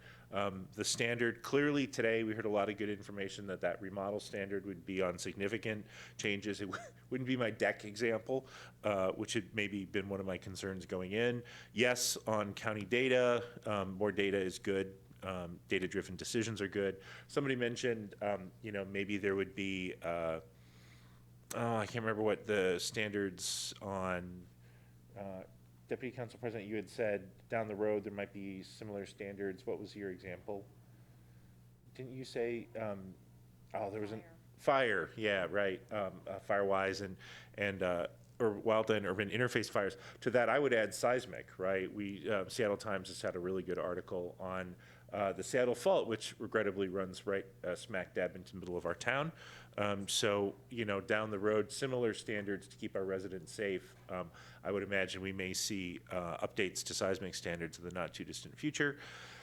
And I would be very much in favor of discussing what it would mean to say that septic within the 100-year floodplain is not a good idea. Let me rephrase that. Have a conversation about what it means to allow septic in the 100-year floodplain and the advantages and disadvantages thereof. So that concludes my comments, and I would ask the administration if they have gotten the feedback that they were looking for this evening. Oh, and I would also add, by the way, superb job on the materials presented tonight on a complicated topic, and then answering both our experts remote and our deputy city administrator answering a ton of fastball pitches over the plate. Deputy City Administrator. Thank you, Councilmember Martz. I believe we do have all of the information and feedback that we need, so thank you for that. Just to repeat what we heard today, we heard general support for all three of those questions of that we should be going above and beyond, including the extra foot for flood protection elevation. So thank you for that. I also heard some requests for future information, including a discussion on septic tanks and that information. So we'll return with more information on that, and we'll need to schedule that conversation as well. It's something that we are gathering information internally about so that we can have a productive conversation with you. So more on that. And I think in general, that's what I heard from the body. Also, I heard, I'm sorry, Councilmember Hall, you had specific questions as well about assisted care facilities and what we do in regards for emergencies with them. So we can come back with more information on that as well. Thanks. Council President Walsh. I also had specific questions about the roadways and the cost for the city. I think that's important to understand if that's an increase, and yeah, thank you. All right, and last chance on this topic before we move on. I don't see anybody looking for any last-minute comments. So with that, I will thank the team that presented on this one, and we are going to move on at this point to ID number 1057, Biennial Budget, with Robert Hammoud, our Chief Financial Officer. Take it away, Robert. Good evening. We're going to make it as exciting as possible to talk about the biennial budget tonight. With me tonight, I have a special presenter. His name is Mike Bailey. Mike is a retired finance director for multiple cities in the region, most recently Redmond. He's also worked for MRSC as well. And he's done a lot of these trainings, brings a wealth of knowledge and background to this topic. So he's going to have a brief presentation for you tonight, and then we'll do questions and answers afterward. So go ahead, Mike.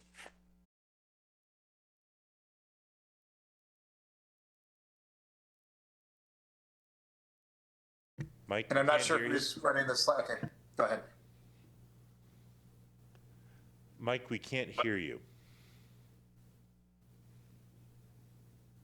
Still can't hear you. There we go. Oh, now I think we can hear you. All right. All right. So my pleasure to be here with you this evening. And again, as Robert says, we'll work to make this as exciting as possible. You're talking about spending a lot of money. So, where your policy really hits the road is in these decisions about spending the resources that have been made available to you by your community. So one of the things that we will look into is some of the experiences I've had over the years in working with communities that have either transitioned to a biennial budget while I was their finance director, or were already using biennial budgets. So I have a lot of experience with this subject and probably some opinions as well. And I'm certainly happy to answer any questions as we go along. I know some of this is already familiar to you. I know you've had these conversations, and so I won't belabor these elements, but I did want to kind of go back and hit the refresher. The biennial budget, 2 years worth of budget, must start with an odd numbered year. And so that's coming up. So it's timely for you to consider this issue. The state statutes that deal with biennial budgeting are 35A.34, contrasted to the annual budget statute, which is 35A.33. As I tell audiences as we talk about this, the Washington state law is actually pretty prescriptive for cities as to how budgets are done, and not so prescriptive for lots of other kinds of local governments. But again, you'll find that in 35A.34. So some of the reasons why you might want to consider doing this. Well, the obvious one is it's a little bit more strategic. It's 2 years instead of 1 year. And so that's sort of obvious on its face. But I think that you'll find, should you pursue this path, that it's far more significant than just thinking about this in a 2-year context versus a 1-year context.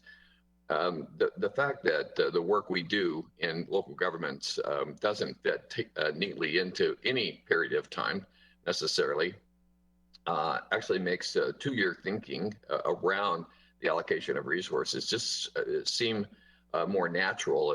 It coincides much more cleanly with many of the other kinds of things that you're doing from a policy standpoint. So the more strategic context is really something that, again, I think you'll find is a pretty significant difference. It really just enables you to think very differently about planning for the future and supporting that planning with the allocation of the resources. So that's a pretty significant change that is, again, I'll repeat myself, is much more than just sort of the appearance of, 2 years versus 1 year. And then you do get that off-budget year, and that becomes a phrase you'll hear and probably repeat a lot as you go down this path. There is that off-budget year, and we'll talk more about the mid-biennium review that's required. But the off-budget year really is an opportunity for everyone to think about, how do I invest that time thoughtfully and intentionally? And there are ways, again, I have some preconceived notions. There are ways to do that really support this endeavor as well. For instance, you have a very well done strategic plan with lots of goals and some identified intended outcomes and measures and whatnot. And I find a lot of times communities that do biennial budgeting use that time to kind of marry up the strategic plan thinking and how that informs and guides and directs your budget thinking. And then circle back around and say, so how are we doing? Oftentimes we'll do a really good job of doing that strategic planning. We'll involve a lot of people. We'll lay out ways we want to indicate that we've made progress, but we aren't as good. And quite honestly, it's more difficult to go back and actually look at data and affirm right track, wrong track, and kind of help us realize the benefits of all that strategic thinking that went into that plan. The biennial budget, can be easier to manage depending on how you go about doing it. I'll talk more about that in just a moment. So, and I say for everyone, both from a policy perspective, from a financial perspective, and then from an operations perspective, people out in the field who are using the budget to help inform, how they spend dollars to achieve their work. Can look at that in a much broader context as well. It just is easier for everyone. Again, you're less constrained by this notion that you have in Washington with local governments a calendar year. That kind of is our window of thinking about starting and stopping, and that just doesn't always fit well. It's interesting that it must start on an odd numbered year in the way that correlates to local elections. I'm not sure if that was intended or not. I'm not sure if budget becomes a contentious issue in an election or not, but this sort of offsets the two activities. And again, whether that was intentional or not, I'm not. I'm sorry, I'm having a little hard time hearing you. Can you please speak up? Okay. So again, if you didn't hear something I said and you wanted me to repeat it, I'm glad to go back and repeat it. There are some potential drawbacks.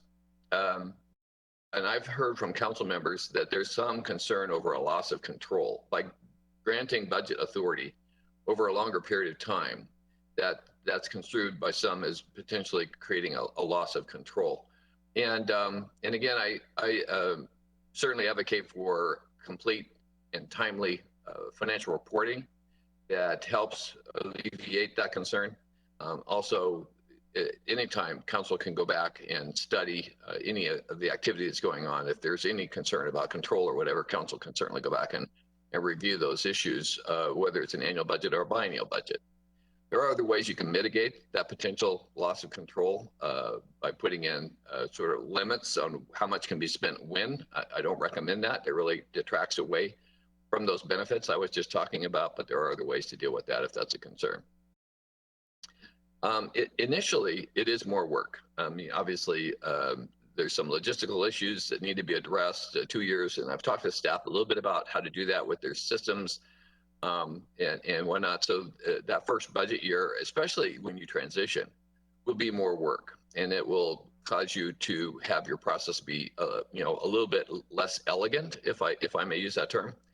And that's fine. I mean, you're making a big transition. And so that, as that occurs, I just would encourage you to continue to press on and let things be a little bit less tidy than maybe they would otherwise be in that first biennial year. But again, you get an opportunity at any point in time to go back and clean it up should you choose to.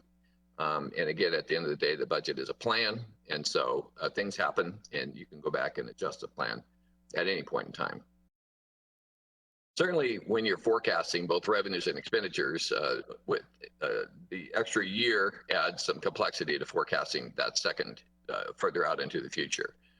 Again, obvious, it really becomes kind of interesting when you deal with things like compounding, for instance, with compensation and things of that nature. Those will be things that, again, I've spoken briefly with staff about how best to go about doing that so that that doesn't, again, detract from the benefits. That shouldn't be a big enough concern that would keep you from, again, pressing forward and realizing the benefits that you would see as a result of a biennial approach. Now, one of the ways you can really complicate this and make it more difficult without meaning to, of course, but walking into a potential problem is with respect to that mid-biennium review. The RCW requires a mid-biennium review in the last quarter of the first year to be conducted by staff and council. And so I think that's great. I mean, that's the opportunity to, again, communicate, make sure both everybody is comfortable with the path you're on.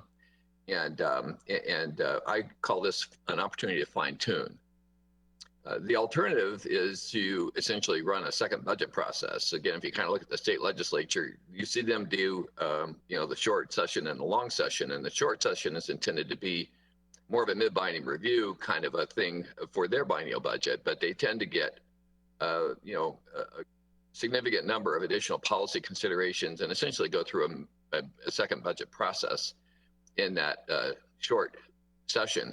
And again, I would recommend that as you think about moving this direction, that mid-biennium review just becomes an opportunity for fine-tuning and not a significant new change in policy or in budget direction. Certainly if the environment changes significantly, if something big happens, like say a pandemic, obviously that would cause you to want to go back and review your plans in a more wholesale way. But those communities that have implemented a biennial budget and then had trouble with that approach typically had that trouble because they found themselves spending just as much time and energy in the mid-biennium review process as they did in the previous annual budgeting processes. And it became pretty frustrating for all involved. So again, that's by way of a caveat. We've seen different approaches to using the authority granted in the RCWs for biennial budgeting. And I've written a paper on it when I was with MRSC, and it's now become a little bit dated, but it still is what's available on their website. And I made reference to it in a hyperlink on the cover page. But in that paper, we analyzed some of these different approaches. You'll more typically find that most local governments, cities and counties that use a biennial approach, do so with a full 24-month appropriation. So the ordinance that appropriates the budget, but that the council would adopt, would be for a 24-month period of time. An alternative would be for two separate columns and the council to adopt two separate annual budgets essentially at the same time, and then together they represent the 24 months, but that limits the first 12 months to a certain appropriation limit level, and then authorizes the second 12 months at the same time. Again, a little bit more onerous, not seeing that as much anymore. That's typically what we've seen when communities started down this path. And again, we're concerned about the additional authority granted to staff to spend budget resources over 24 months. So therefore, we tend to, again, see more of the full 24-month appropriation. Lastly, the thing we have seen in City of Seattle used to do this, I'm not sure if they still do or not, but they would essentially have a biennial budget process. So incur all the additional work to forecast out 24 months and collect all the information, both staff and council and whatnot, and then would only adopt the first year. And the second year would be sort of a point of reference. And then when the end of that first year came around during the mid-biennium process, they'd essentially amend the ordinance to add the second 12 months. And again, I don't recommend doing this. I think you really undermine some of the benefits by bifurcating a biennial approach into what would essentially be 2 annual budgets, but doing the extra work in the first year. And again, I'll kind of repeat myself, made reference to this a couple of times.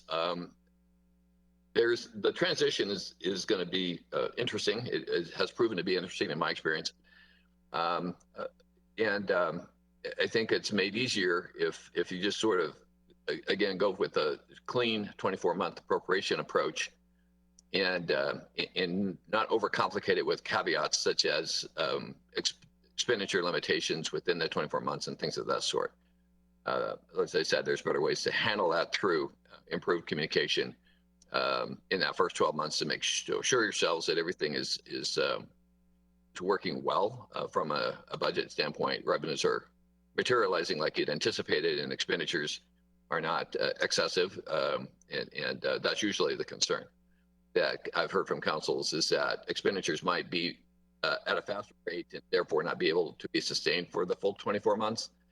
That hasn't been my experience. In fact, it's been just the opposite. Staff has been cautious and careful, and they tend to underspend in that first 12 months out of concern in case, what if something were to happen?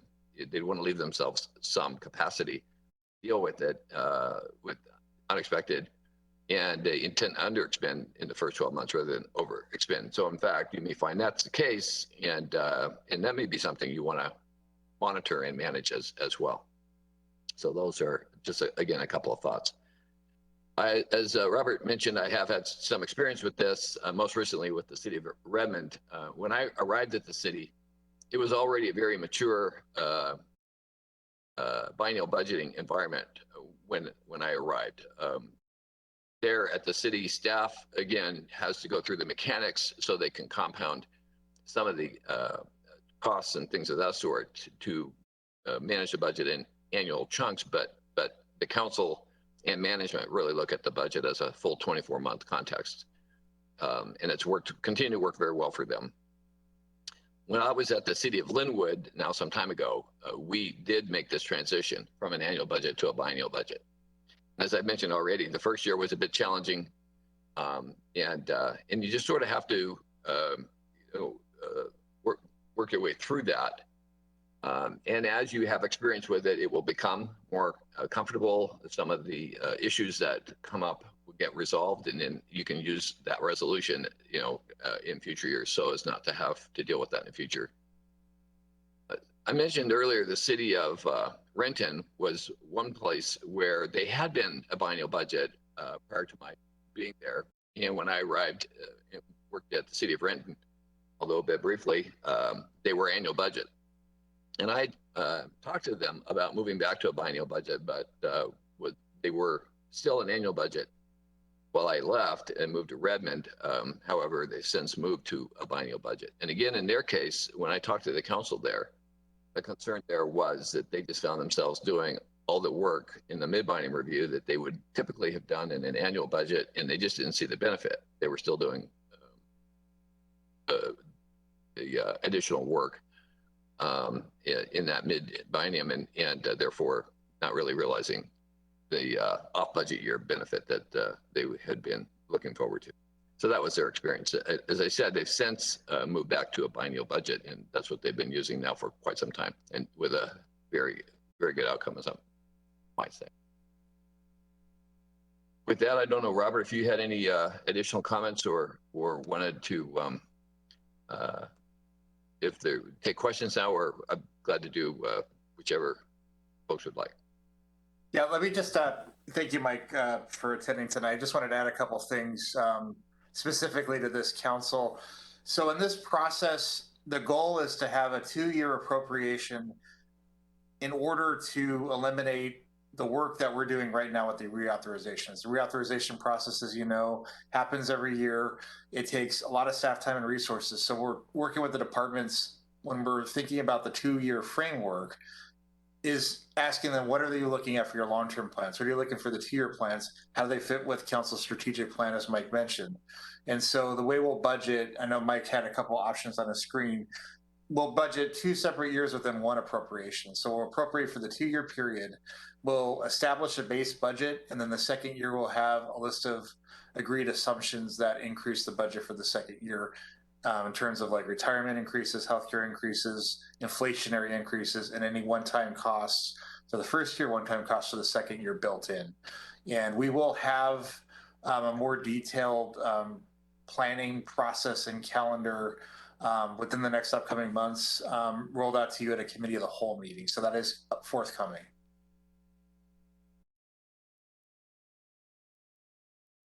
And does that conclude the presentation? Yes, it does. And are you looking for any feedback? Yeah, so the next step, again, we're going to be on the next council meeting agenda, we do have the ordinance to move towards the budget. It's kind of timely just because we're going into the planning process of the budget right now. And so this would be certainly the platform to solicit any feedback from the council. This would, or when you present it at the next meeting? You're looking for feedback This tonight? would. You are looking for feedback tonight? Tonight, and whatever the council's wish. Certainly tonight, and then we can have more feedback at the next meeting as well. All right, well, I see Councilmember Ray raising his microphone wand. You're up first. Yeah, this isn't so much a feedback as it is, I have a couple of questions. And I apologize, I should state, I will ask for public comment before we move into that feedback. So Okay. I jumped the gun slightly, but questions are timed. All right, well, that's good, because that's what I got. So I think this is a real easy one, so softball for you. So we would do the next budget that we would take on this late summer, early fall would be for the 2023 and 2024 operating years if we adopt this budget, or adopt a biennial budget. Yes, that is correct, Councilman. Yep, I knew it was an easy one, and I knew you'd have the answer. This one might be a little harder. So we just spent a whole lot of time and a whole lot of money on re-implementing Munis. What are we going to have to do to Munis to make this work in a biennial world? But the good news is we actually don't do our budget preparation on Munis. We do our budget preparation on a software called Questica that has a 2-year module built in and actually has scenarios to run the 2-year module. So that's pretty easy. And then in terms of rolling it over to our regular financial software, which is Munis, you're still appropriating because the way we do financial reporting is annual. We're actually still on the technical side inputting annual budgets each year of the biennium. So the appropriation is for 2 years, but on the technical side, we're still accounting for 1 year each, for lack of a better term, on our side. Let me follow up a little bit on that. So we're pretty excited because we started getting just recently some good actual data on actual expenditures. So how would we know what that looked like relative to budget in Munis then going forward? Because you have more flexibility with a 2-year appropriation than you do with a 1-year. So would you just cut it in half? Would you make some determinations about what it would be for each year in the biennium? How would you go about giving us? Right. So, for example, the way I did this in Snoqualmie, and I also have Mike also tell you his experience. The way I did this in Snoqualmie is that we actually prepared quarterly status reports that we presented to council for both years of the biennium that shows the total for the first year, total for the second year against the appropriation. So we'll give you the status, and we've already agreed to do quarterly updates to council on the budget, so that'll be the same. So each quarter, starting this year in the annual budget, and then next year theoretically in the biennial budget, you'll still receive quarterly updates. And I might suggest that if this is of interest to you, that you could go to redmond.gov/finance and look at their monthly and quarterly financial reports. We did both monthly and quarterly, and we used the 24-month context. And so you can see how we presented this to the council and the public, and see how that might meet your needs. Great, thanks a lot. Thanks, Councilmember. Deputy Council President Hall. Thank you very much. A couple questions. First for Mike. Could you speak to a little bit, based on your experience, transitioning cities to this kind of biennial budget process, what community engagement has been like, with regard to an annual budget process and a biennial budget process, and what communities or what cities see in terms of engagement, and if there are any benefits or costs to that? Yeah, thank you. That's a good question, because I think it really feeds in again to my preference to be more strategic about all aspects of the budget, including engaging the public. So with a strong connection between the budget and the strategic plan and the work that you've done in your community to develop that strategic plan, leveraging that then to say, to implement the things we aspired to in that plan, we need to allocate now the resources. We can't do everything. So we need to be thoughtful about what things we want to prioritize and do first, which ones have to come second. I think that really lends itself well to a dialogue with the community that talks less about budget mechanics and the bureaucracy around budgets, and more about, again, connecting the resources to the things they want to see different in their community that have been expressed through your strategic planning. So I think it really creates the opportunity to enhance the public engagement. And I always recommend, as we talk about budgets, and done this quite a bit with councils and AWC and others over the years, that you start that in early on, before staff begins working to put their budget together. So whatever form that takes, the public hearings that are held in the fall don't do the job. So whatever form that takes earlier on, as you build your budget calendar, to create space to engage, and maybe even approaches or methodologies that encourage and help that engagement become more effective.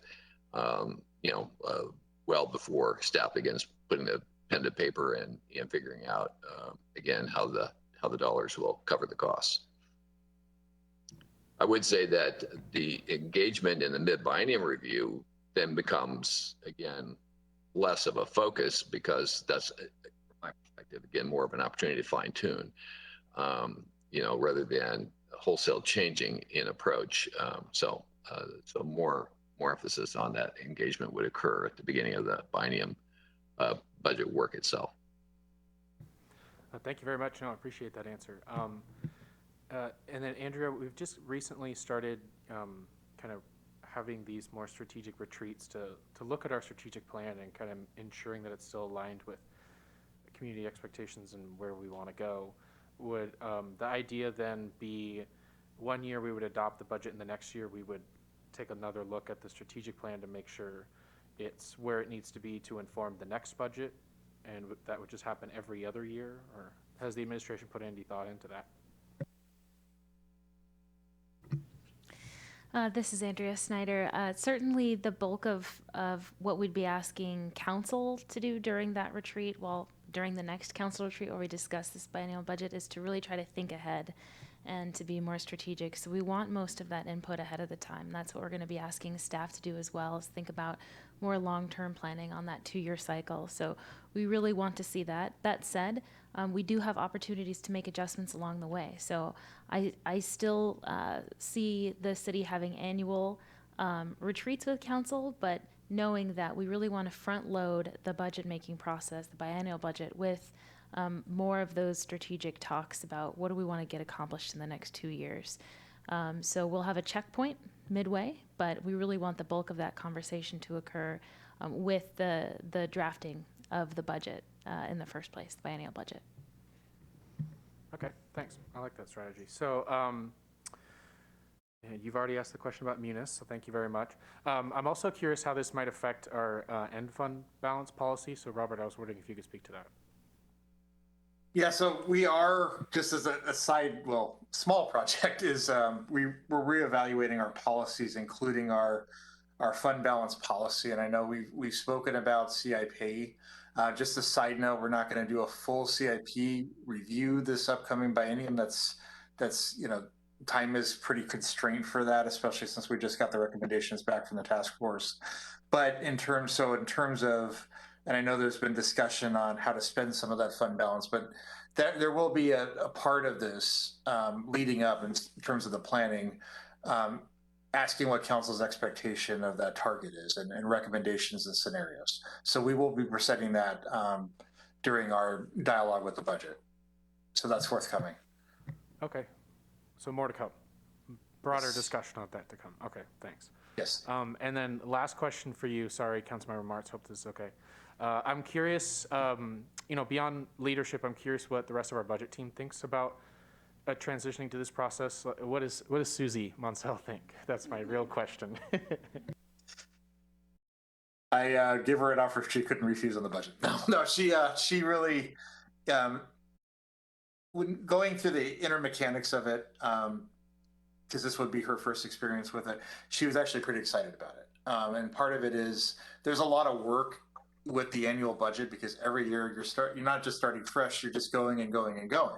When you think of the reauthorization process, that actually took a lot of her time, a lot of my time, a lot of staff time to prepare that process. So that part goes away. So when you're talking about the quote unquote off year, the second year of the budget, there will not be that reauthorization process again.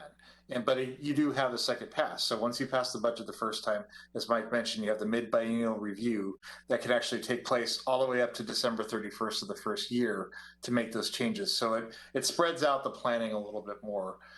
So for her work and for the workload for Dale and the rest of my team, I think everybody's very comfortable with the process. Thank you both very much. Council President Walsh. Thank you. So also my first experience with this process, so lots of questions.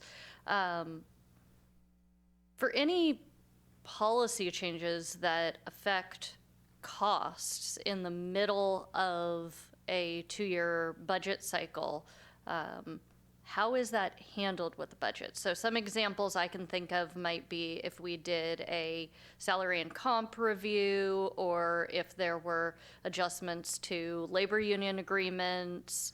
How are those handled? Does that ultimately mean that the impacts of those decisions are delayed until the end of that? Do we kind of go into a 2-year cycle and say, hey, we know this is going to come up, and so we have a plan to handle that in a budget adjustment? What's the process like? Yeah, if I may, I'll speak to that. And the answer is essentially however you would like it to be handled. You could do either. There are some that set aside some resources without labels on them so that people don't get too comfortable that those resources are pre-designated, but that could be used then for subsequent decisions, whether they relate to compensation through collective bargaining or other approaches, whether they relate to work that is still that is anticipated to occur but is still being developed. You could again designate certain resources to be available during the biennium for that purpose. Secondly, you could decide as a part of a policy analysis, say around a comp plan analysis or something of that sort, that the implementation plan needs to merge with the budget in whatever form that takes, whether that's by waiting until next time around so staff has plenty of time to work that thoughtfully into their models and things of that sort. But again, council has the opportunity to decide what that should look like as you go forward. So really, at the end of the day, it's just something like it probably is today that you just kind of have in the back of your head as you think about these other issues and kind of how do we bring those issues, off of the discussion and into implementation. What is the timing? What is it? What are the various impacts and things of that nature? That doesn't change. You can always go in and amend the budget, modify the budget. A fairly common thing in cities. Other forms of local government, it's fairly uncommon, but in cities, if something new and different comes along or you decide to implement something, you can always go in and amend the budget, accommodate it. Again, it could be that you decide something new and wonderful is more important than something you originally planned to do, and you can make those choices. So that's essentially up to you. Okay. I like that there are options. I guess I would just say to Robert, let's make sure that we talk this over and have a clear understanding of what the administration's proposal is and what the council's perspective is on that, so that we have a clear understanding and we don't face this for the first time when something comes up mid-cycle. And I'll save the rest for comments. Councilmember DiMichele. Thank you. I'm kind of following up on Council President Walsh's question. We've spent the last 2 years in emergency status. We had to reconfigure personnel, put a lot more personnel resources into addressing the impacts of the pandemic. And now, hopefully, we're heading into a non-emergency. So I'm kind of wondering how it works. Looking at personnel, do we project that we're going to possibly need more people in the second year of the biennium? Is that, how does it work? Or are we back to in that mid-biennium review, adding personnel at that point? Is just take us through how we can be creatively thinking about how we deploy our people in a biennial situation. Thank you. Yeah, again, with your permission, I'll speak to that. I would recommend that to the extent you anticipate the need for additional staff later in the biennium, that you build that in as you develop your biennial budget. And you can agree to the timing for implementation of a variety of things, be they one-time projects or bringing on additional staff or whatever, at the time when you're discussing the upcoming biennial budget. Again, if things in your environment change, and the pandemic certainly was a classic example of that, but there could be other changes not nearly as dramatic, that could cause you to want to have that discussion at the mid-biennium review, then by all means, please do. That would be completely appropriate. What I'll continue to encourage you to be cautious about is turning the mid-biennium into another sort of open season for budget, because that sends a pretty big signal to staff and whatnot.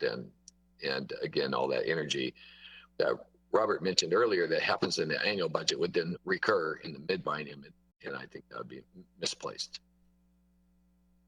And just to piggyback, we're going to be working with the departments and really getting, locked down what their 2-year plan is of spending. To Mike's point, and just my goal with the 2-year budgets is that the mid-biennial review is just a formality. We should be, in place that if everybody's asking for their needs, if everything is operating the way according to plan, there shouldn't be that much. I mean, you never know what's going to happen. We could have another emergency, could have a flood, could have anything that happens. And so that might necessitate, a longer review. It depends. But the goal usually with that review is just, if it's status quo and everything's running smoothly, there shouldn't be a lot of new additions or changes during that review. That should be, as Mike mentioned, front loaded in a 2-year plan for each department. Councilmember DeMichelle, do you have any further question right now? All right. I don't see any other questions from council members. I have a couple. I heard Director Hammoud refer something about evaluating the fund balance policy. I'd like to understand that better. We have a ending fund balance policy as part of our financial policies right now. What are you looking to change on us? I believe there was a target. So either way, we're going to talk about what that fund balance target is, at least in the general fund, what council's comfortable with. And we'll talk more about where we ended 2021 on the 26th. We have a presentation of where we ended 21. And so that'll come up then. We'll have an introduction then. But as we go through this process, part of the spending plan is what reserve policy does the council want to permit? And that would be every 2-year budget. You would do that. You'd revisit that to see how things are, what the conditions are, what type of spending is out there and what target is. So we'll be coming up with the assumptions. We'll look at the actuals for 21. We'll give you some options on different scenarios in terms of spending, in terms of fund balance, so the council sets that policy. Hope that's clear. Yeah, I mean, it sounds like a sort of clean sheet policy, and right now we have a policy in place, and we're sort of eager to see how the policy that we put in place is performing, and then perhaps entertain potential changes by the administration or suggestions by the administration on how to change that policy. Deputy City Administrator, can you help me with that? I'd love to, Councilmember Martz. This is Andrea Snyder again. So as you know, we have, for the general fund, ending fund balance, undesignated fund balance, we have a policy of 15 to 20%. That's what we try to budget to on an annual basis. Sometimes, depending on the year, it's over that 20% mark. One of the recommendations of the Capital Finance Community Task Force, as you may recall, is to take a look at that ending fund balance. Their suggestion was to actually reduce it from 20% maybe towards that 15 and have 15 be the better target, and instead invest that money into things that can help us build out our infrastructure needs.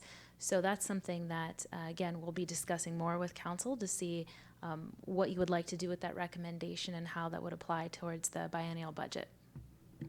Okay, when you say sometimes, that's always, right? Like in 14 budgets that I've come across in my time, every single time it's we end up with a way high ending fund balance. And every few years we have a spasm of fiscal consciousness, and we attempt to bring that number down, and it never comes down. So understood. I certainly want to, as a former member of that Capital Finance Task Force, I am eager to see how its recommendations, but I guess I just want to make sure that we understand that we have a policy in place and we have a recommendation, and it sounds like it's not a clean sheet, which is what I thought maybe I was hearing. The second question I have is actually for Deputy City Administrator. So we've been talking about this biennial budget concept for a long time now. For five years. This is the 5th year that we've been talking about it. If I walk down the street 12 months from now, and a resident comes to me and says, "You guys used to do this every year. Now you're moving to every other year." Presumably there was a benefit to doing it every year. Now you're less reactive than you had been. And then I go, "Oh no! It's really simple. We did this because blank. What should blank be?" Councilmember Martz, if you were to ask me what the benefit would be, is that this is a more efficient process. So it's more efficient with council time, more efficient with staff time to do a biennial process. We're also then able to better plan ahead on a 2-year basis. So that can also result in some cost savings in some of the contracts that the administration does. And so it allows for some predictability with those contracts, and all of that creates more efficiency and even some potential cost savings. Yeah, I mean, yeah, okay. All right. I will have a comment later. Thank you. That's appreciated. It looks like the Deputy Council President Hall has a question. I just thought that was a creative way to ask the question, Councilmember Martz, and I was wondering if Mark could ask the question. If you were stopped on the street and someone said, and you were trying to respond as to why we wanted to move to a biennial process, what would be the one thing you would communicate with that community member? Was that for me? Oh, yes, please. Thanks. Yeah, Oh, Mike. okay. It was for you. Okay, sure. So I would echo the earlier comments, but I would also say that we want to be more thoughtful in assuring that our resources are lining up with our strategic planning and all the other planning that goes on. The city, it's not just your strategic plan. The city's got lots of plans that I'm sure you're all very familiar with that end up kind of not finding their way into the budget conversation. And again, it's a more involved discussion to talk about the budget in a 2-year window, but it's not just for the efficiencies. I think one of my first comments was in reference to it allows the council and the rest of the organization to be more strategic in your thinking about allocating those resources to make the community what you all aspire for it to be. Thank you. Any other questions? No, I'm not seeing questions, so I will ask the clerk if any members of the public online wish to speak to this topic. Councilmember Martz, we have no members of the public online. I see. Anybody present wish to speak to this topic? If you'd come to the microphone and give your name and address and relationship to the city. Again. Julia Midlow, resident. I guess I have one comment about biennial budgets. I think it's very important for them to be responsive and democratic in the most plausible way ever. I don't think efficiency is necessarily the top priority for everything that happens in government. It's nice, but I think making sure it's democratic and the public input is heard on a recurrent basis is really important. So, but I do like the idea of biennial budgets, and trying to incorporate that with as much public input as possible would be the most desirable position. Thanks. Thank you very much for your comment. And with that, I will open it up to discussion. As for any feedback that individual council members would like to give to the administration on this topic as they prepare for a regular council agenda bill. And the first microphone I see is Council President Walsh. That's because I'm sitting right next to you, not because I was just the fastest, but thank you. So I appreciate this presentation. I appreciate that we are trying to move to this direction. I think we have heard conversations about efficiency and staff time and community input, how we can be strategic. I think all of those things are good. I want to take a step back and think about what isn't working in our current budget process. I think I would say, one, it takes a lot of staff time, and I can certainly see that.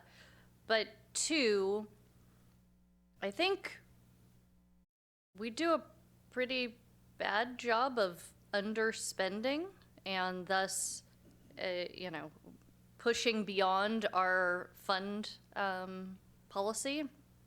And I have concerns about how a biennial budget will exacerbate that. I think as we look through this situation, right now, we're going to end up looking at the 2021 budget in a few weeks and what our actual spending was there. And we're going to see that we vastly underspent. And some of that is obviously COVID related. But some of it, as Councilmember Martz said, is just something that we do every year.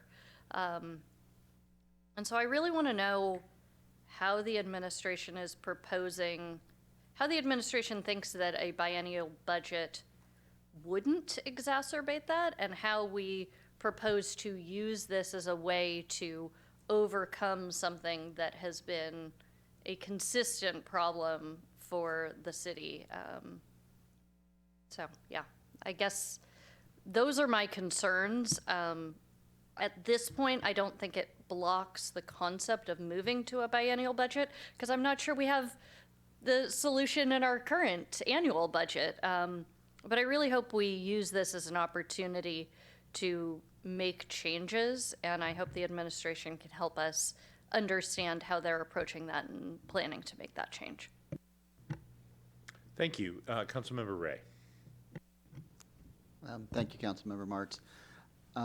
I have a couple different answers to the walking down the street question than I heard, because to me, efficiency is a big so what. You know, it's like, yeah, so what? That's not a reason to do it. But it also does provide more predictability of funding. So we can make commitments to longer term things because we know that the funding is there and we can have that predictability.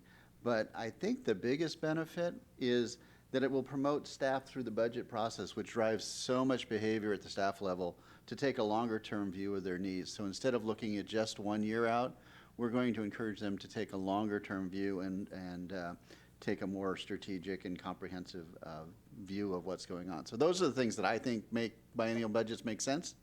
But picking up a little on the council president, for this to work, we've got to continue to improve our reporting process. We're going to need the information so that we, as the council and the responsible party for the budget, have visibility to it, and we can make sure that we're tracking to it and that it's working in the short term as well as focused on the long term.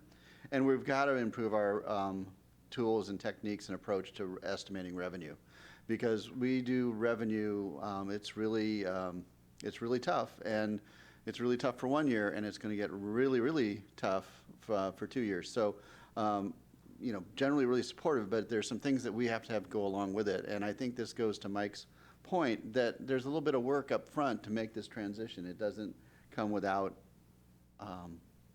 a cost and some effort and getting prepared and doing it right, because we don't want to do it wrong, because we've done that before. So, thanks. And Councilmember DeMichelle, do you have your mic up? Okay. So I'm like Councilmember Ray. I would have had, I think I would almost echo that word, except for predictability, I would have said stability.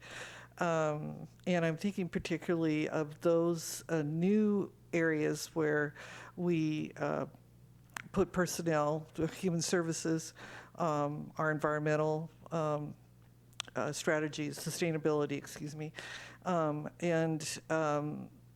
those programs need time and maturity to grow and to become a deep part of our community. And so I see a value in a biennial budget from that standpoint, that instead of just every year, it would be a 2-year commitment to a particular strategic direction. My issue would be that it not be too stable and that we lose the innovative ability to move when we need to move. And that was the reason I asked the question about, here we are coming out of an emergency where it was very clear, you know, we've got to go this direction because our community is really hurting right now. But when we don't have that impetus, then do we get sort of stale and stuck where we are because we've got a 2-year commitment. So to me, it's a balance there. I like the comments about the underspending, and I do think that that is a concern that we should really be thinking about. Generally, I like the idea of a biennial budget, but I think we need a lot more specific thinking about how it would actually operate. And one more final comment. I really like Director Hammoud's comment that he was providing quarterly reports when you were in Snoqualmie, and I would love to have those. And I've looked at the City of Redmond's webpage for their financial reports, and it's fabulous. And I would love for Issaquah to have that kind of reporting available to not only the council but to the public. So thank you. Thank you, Councilmember. Other comment? Round 2, Deputy Council. Round 1, Deputy Council President Hall. Thank you. I love it. Let's do it. I want it. My only concern would be that this mid-year or mid-biennium review becomes a supplemental budget like the state legislature, and I really don't want that. But I appreciate the comments from our public commenter about being responsive to emerging issues too. So how do we do that? That's a tall order, Robert. So I'm going to rely on your recommendation a lot on that and framing that policy discussion for council. But mostly, yes, let's do it. Thank you. Did I see Councilmember Joe? You're up next. Thank you, Councilmember Martz. I'll quote from Mr. Bailey's paper on the subject. One of the most important reasons that we convert over, or cities convert over to a 24-year budget is the opportunity to widen the budget planning horizon and allow more long-term thinking to be part of the financial planning that the budget represents. This is on page 38. Oftentimes, I think we are a little too short-sighted in our projects, and if we broaden that out to 24 months for staff, they know they have the time to think through it, the time to make the appropriate steps along the way, and make a project work. The downside that I see is that we are not real efficient at guessing expenditures and guessing revenue that's coming in, and we do often underspend, and it does go to the the ending fund balance, which isn't a bad thing if we have the initiative to go ahead and maybe at the middle point spend some of that money on a project that might have come out of the Capital Finance Committee along the way, or some other project that will really benefit our citizens. So I think that if the administration can come back, in my mind, if the administration can come back with a little bit of a better plan for planning expenditures and revenues, if that's possible, I think that the long-term planning on a 24-month time frame is a selling point that I think I would be able to support. Thank you. Thank you. Any other comments before I'll give some thoughts as well? Couple of thoughts on this. Always have to be careful when we talk about efficiency and cost savings. I used to implement ERP software. And when somebody says, okay, it'll be more efficient, we'll get some cost savings, I'm like, okay, we can let some of your FTEs go? And they go, no, we don't mean you can actually do it with a smaller amount of staff, which begs the question of what does efficiency actually mean in that situation? Underspending is another way of saying overtaxing. We have to solve this this problem with the high ending fund balances. It is. I recognize that it is latitude and degrees of freedom for the administration to solve problems as they arise, and I wouldn't want to target zero, but we're not doing our fiduciary responsibility, and I am super tired of having really, really high ending fund balances. We've got to figure it out. This thing about long-term view rankles me quite a bit, because we developed a strategic plan, and we had a beautiful wheel when we developed the strategic plan. And in that wheel, each year, we were going to evaluate how we were doing against the strategic plan. We have spent 1,000 hours over the last 10 years talking about metrics. I know that sounds like a lot, but I bet you it's been 1,000 hours in this room over the last decade. So we now have metrics in place to measure how we are doing against that strategic plan. And this wheel was going to turn each year, right? And we were going to come back in the spring and we were going to evaluate how we were doing against those very important metrics. We'd be able to build them over time. And then we would build a budget each year against that, right? None of that is short-term thinking. None of that is being more thoughtful about the budget. We had a supremely strategic and thoughtful response. And let me tell you, it didn't used to be that way. When I started on council, you could show up at a budget meeting and you could spitball things on the board and you could say, you know what I want? I want a skate park. And the administration had to come up with sizing of a skate park, and if you got 4 votes for it or 5 votes for it, by golly, they were going to have to build a skate park, and that was that. That's how we used to do it. That's how we did it in 2010. So we have come so far and so strategic. So it does rankle me when I hear we should be more thoughtful, we should be more strategic. We had a beautiful system in place that reflected the will of the populace, and we as a body had said, we're going to do this wheel each year. And then COVID came along, and we said, we can't do this, right? For 2 years, we're in this emergency. And now we're coming out of the emergency.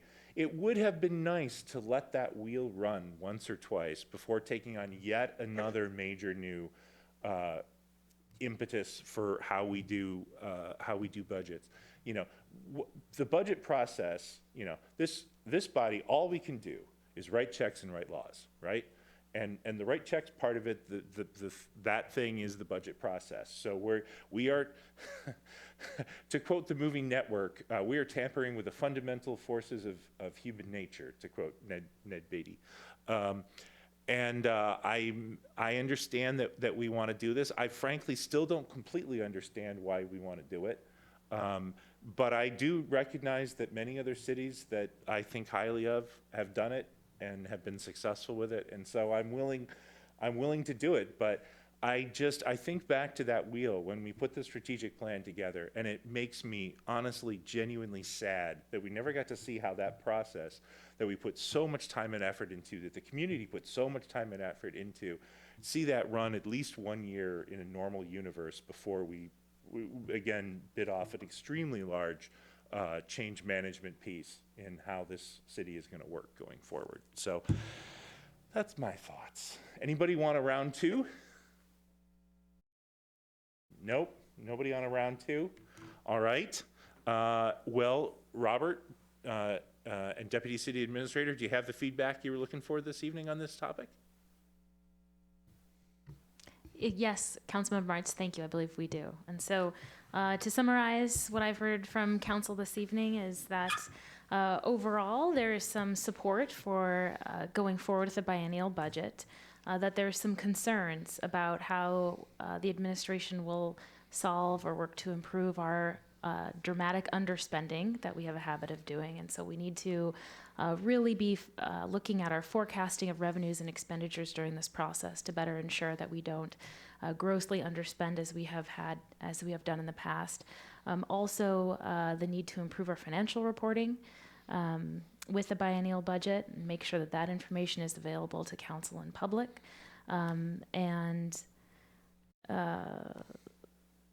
Overall, but yes, overall the support, I mean to say, for moving in this direction. Thank you.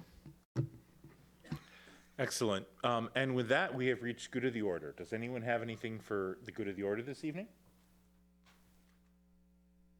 Nope. All right, then we are adjourned. Thank you all very much.